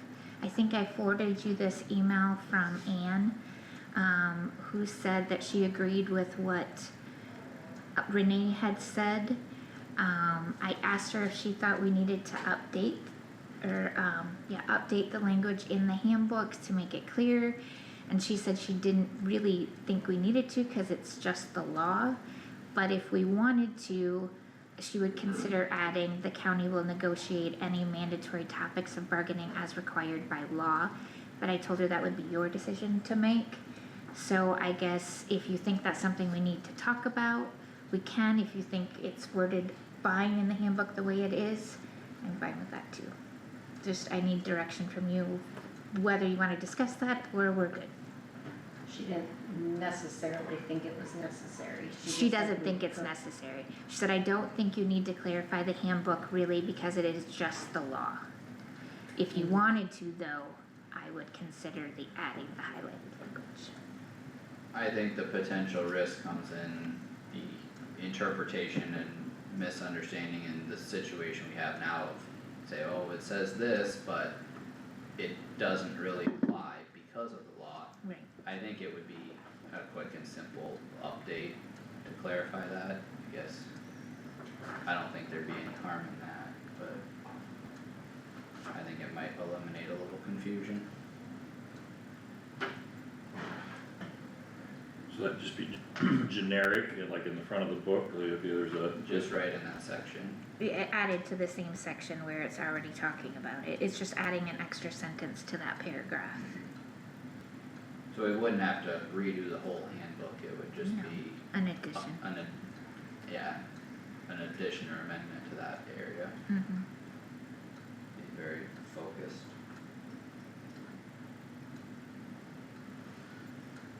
either you just tell me if you want me to put it on the agenda or send it to Donna to add, I don't know what process it needs to go through. If we add it, we would need to approve that in the boardroom for a process, but. I guess, anyone else have any thoughts? I'd say put it on the agenda. Yeah, that's fine, I guess. Okay.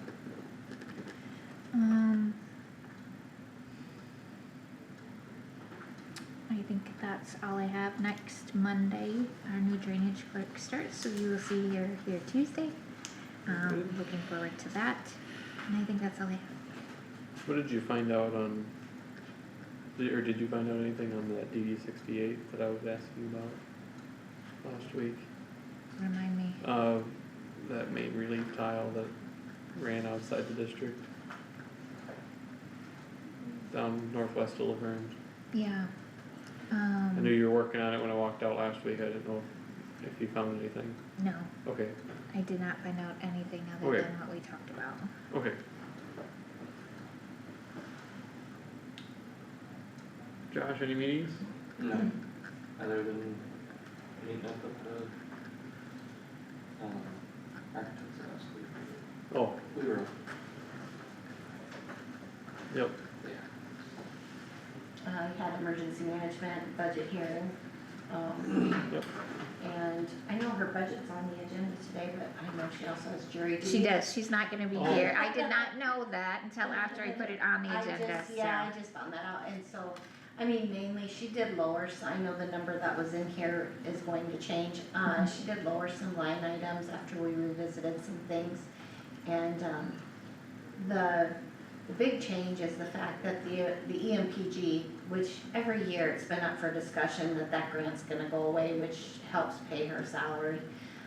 They're really thinking it is going to go away, so that's why that is a little bit larger.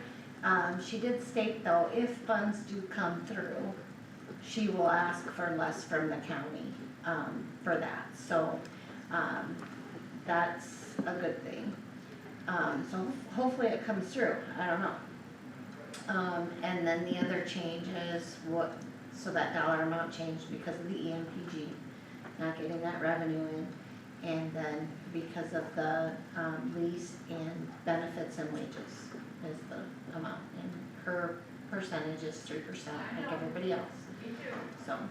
And her budget, she's already on top of it, and her budget has been filed and I certified it yesterday, so. And I see she signed the lease too. She did, yes, I have a Yeah. copy of it, so that's Yep. nice to have that Yep. part done. Yeah. Now we just have to wait for, I can't remember, is Derek and Phil signing leases, or do we sign just- no? I don't think so. We were I just thought- supposed to no, I get a thought- I bill. thought Derek was Derek going to was. because that is a step right now. Okay. I think Phil didn't have to, but Derek needed to. Okay. Yeah. Well, yeah, that's really all. Good. Oh, and I did, speaking of Derek, there is an E911 meeting next Tuesday evening, however, I'm not feeling to make it. Oh. I think you are the alternative. Okay, so what day is that? 10. February 10th. So I next believe Tuesday. it says, I'll give you the time, Okay, Here? here, in the boardroom usually. you do, okay, Yep, yep. okay, yeah, I can put that on the calendar, I don't think I have any conflicts. Okay. Kyle? Anything exciting? I went down to the statewide supervisors meeting for ISAC here last week. I thought it was a good meeting in general, there was good discussion inside the meeting and outside the meeting. As I've said before, probably more value outside than inside at times. But I thought it was a good time, or a good conference, I'll say. I wasn't able to get down Wednesday as early as I had planned with a couple other things that took longer on Wednesday, but I think this year, because typically I would have gone down earlier and gone to the Capitol on Wednesday and then had that as well for the same trip down there, but I was a little disappointed at the lack of legislators that showed up for lunch, I'll say, because I think they were all pretty consumed at the subcommittee meetings that were happening and all the bills that were being filed at the state. They've been very busy down there, so I don't know if everyone's paid attention to all that sort of stuff, but there's been quite a bit going on down there, so. A lot of proposals circulating. Yep. So, yeah. I went to the statewide supervisor meeting as well, I went on Thursday morning. I sat at a table with some people from Henry County, which is Mount Pleasant, and you don't know who's wrong, you don't know if I'm wrong, they're wrong, but they sounded like they were buying their health insurance for 16 or 17,000 for a family plan, and the guy just might not know what he's talking about, but it was Blue Cross Blue Shield, it was the same kind of deductibles, they were self-insured, everything seemed, at first blush, so I don't know, I'm sure somebody's wrong about their numbers, but you wouldn't think that they would be that much less. But that's all, it's anything different than Kyle. Everybody seems frustrated with any 2% limitation and frustrated with the whole, no matter whose plan it is, House, Senate, or Governor. Yep. That's all I had. Okay. No, I did not have any meetings I had planned to go, but ended up not, so. That's it. And I guess for budgeting, What about this, Buffalo Township, yeah, yeah, don't wanna tackle we're, that. well, we're gonna have to, I know with as much budgeting as we have left to do yet, we're gonna have to come back after lunch. Do you want to break for lunch now and come back and just hit budgets then, or did you wanna have some discussion now? I don't know that we're gonna gain anything by talking for 15 minutes, so I'd just break now and come back at 1.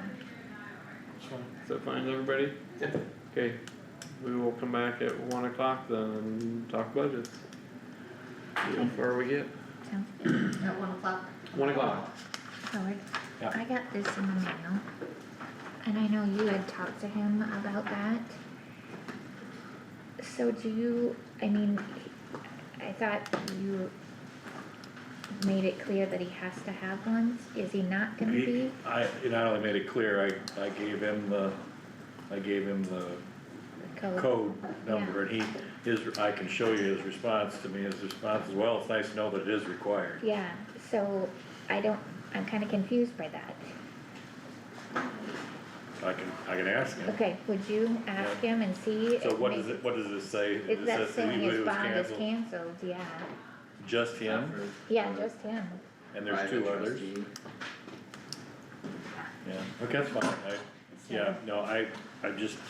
I know you don't care, Yeah, but, yeah, it's for trustee Jane. That's what I thought. I gotta go across the street and ask the city what the biggest. I asked about, here's, yeah, you don't care about that, I asked about the bond today, Tammy said trustees do indeed need to carry a bond, you can Google 468.524 well, at least it's in the code, I was sure it was something, someone thought was a good reason to take $100, so, he recognized what I told him, I didn't tell him wrong. Okay. And maybe he's just reducing it, maybe that's why, cause I see that was 1,000, and what did he decide the amount was, I think, was it 1,000? I thought it was 1,000. Okay, I don't know, but I just thought, oh, does he know he needs to have one, I don't want him to be in violation. You want me to hang on to this? Yeah, if you wouldn't mind talking to him. So I probably, because I registered the day of, she sent, the gal from ISAC, sent me an email with the with the bill, do I give that to you or do you want me to pay it? No, just forward it to me and we'll submit it to you. Well, if you've got Yep. 1 minute, make Yeah. sure I know what I'm doing. Yeah.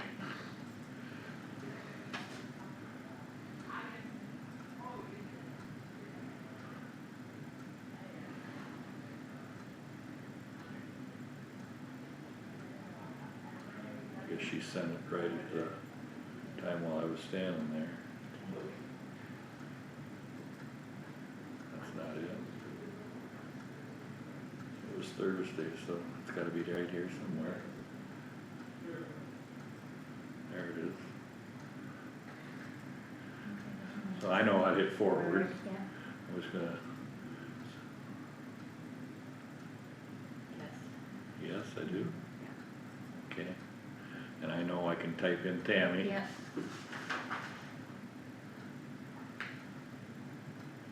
Click on you Yeah.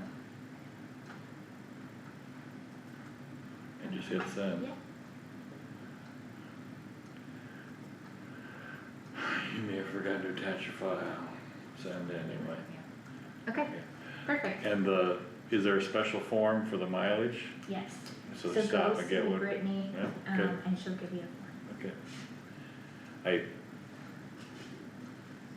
understand it's more Kyle's bag than mine going down there and talking to legislatures, that's not my bag, Yeah. but if you're not gonna do that, Yeah, it's silly to go the day before. I know, Well, I agree. that's just my opinion, Yeah, that's no, not fair. I agree. We do the same thing when we go down, like, we'll go to ISAC in March. And, we will, for the first night, we will drive that morning. And then, Yeah. I'm not